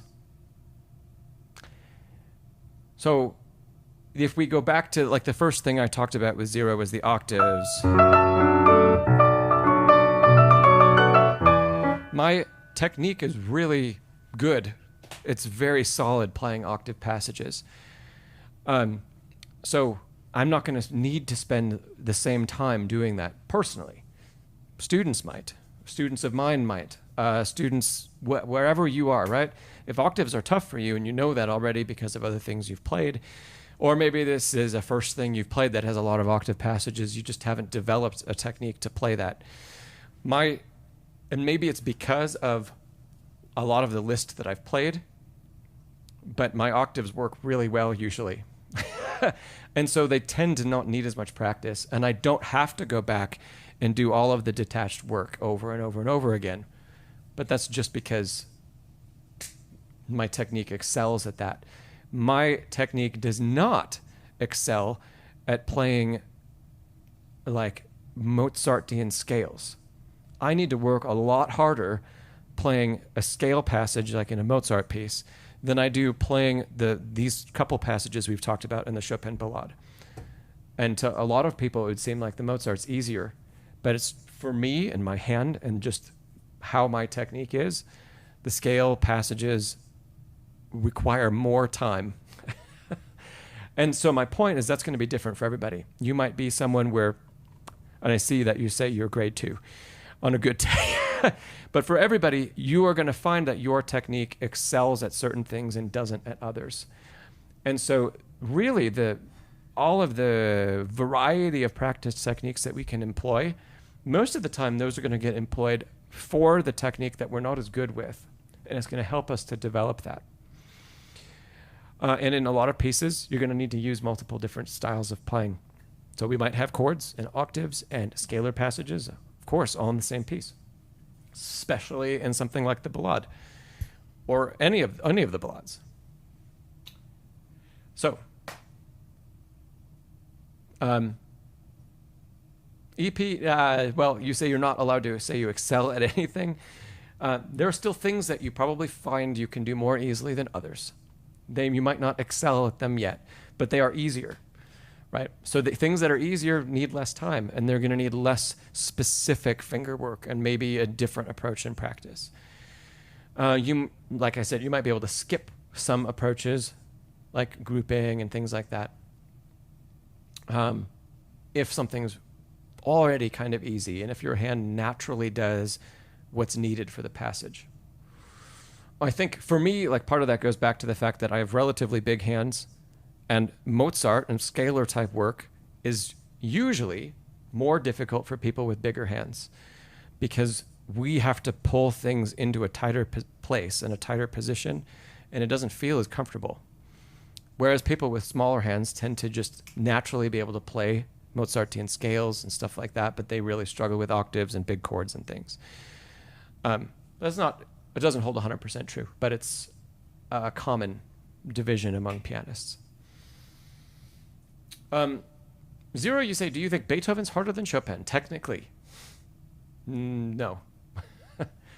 In most cases, no. They're different. No, but usually Chopin is much more difficult. Even if you compare to some of the later Beethoven sonatas, Chopin's usually more difficult.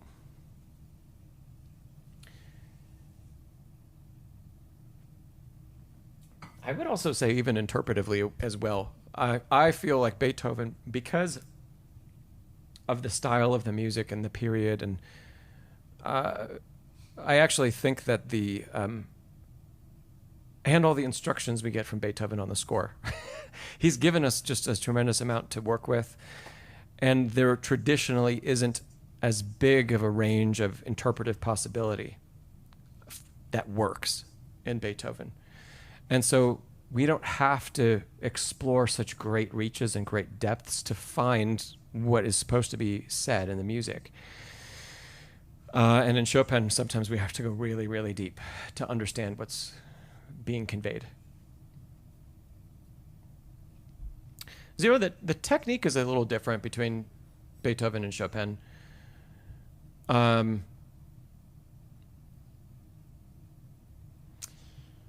If you feel like you have to use more finger in Beethoven, that could be due to a little bit of just the the way he uses the hand in playing the instrument.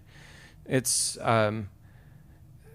but if you can apply the techniques you would use to play Chopin to Beethoven, instead of playing it in a traditional German way, which would be very fingers only, very little arm, I mean, using weight, yes, but not arm movement, definitely not like rotation. That wouldn't have existed in Beethoven's time. But if we apply those newer concepts that Chopin's music, especially like the etudes, teach and started to develop for piano technique, playing Beethoven becomes a lot easier. So if you approach Beethoven from purely that finger standpoint, it's going to be challenging, but I wouldn't do that. Yeah. Okay. This was a great session, everybody. I think we're going to wrap it up. Fun to get to talk about the ballade as well. So it was a big Chopin day. Thanks, Sandy. If you haven't clicked the thumbs up, please click the thumbs up. There's some cool new content coming out this Friday and next Friday, so be sure and check those things out on the channel. If you're not signed up for the Next Level Pianist Academy, sign up. We have classes like this on Zoom 3 times a month. And this Friday, Aaron Petit from his channel, if you're familiar with him, some of you are, he's going to be a guest speaker in the private group on Friday at 4 p.m. Mountain Time. I sent out an email about that this week. If you're on my email list, you can sign up and you can participate in the class for free because there's a free 7-day trial. So if you want to sign up and just check that out and see what he has to say, it's going to be a really cool class. But 3 times a month, we do things like this on Zoom in that private membership group. Anyway, there's a link to that down below. And speaking of sessions, there is not another one of these this month, unfortunately, because I'm going to be out of town in 2 weeks. And I do not have time next Wednesday to do another session. So this, unfortunately, this is our only live stream of the month of September. So the next stream is going to be October 8th in about a month. Okay? So I will keep you all posted about that. But, in the meantime, keep in touch via the comment section on videos and things like that. And I will look forward to seeing you in some of the videos or in the group. Leisha, good to see you. And thanks, Zero. Thanks for being here, and thanks for having great questions. Okay, everybody, have a great rest of your week, and I will see you next time. Practice smartly. We spent a good amount of time talking about that. So practice well, enjoy, be musical. I'll see you guys next time.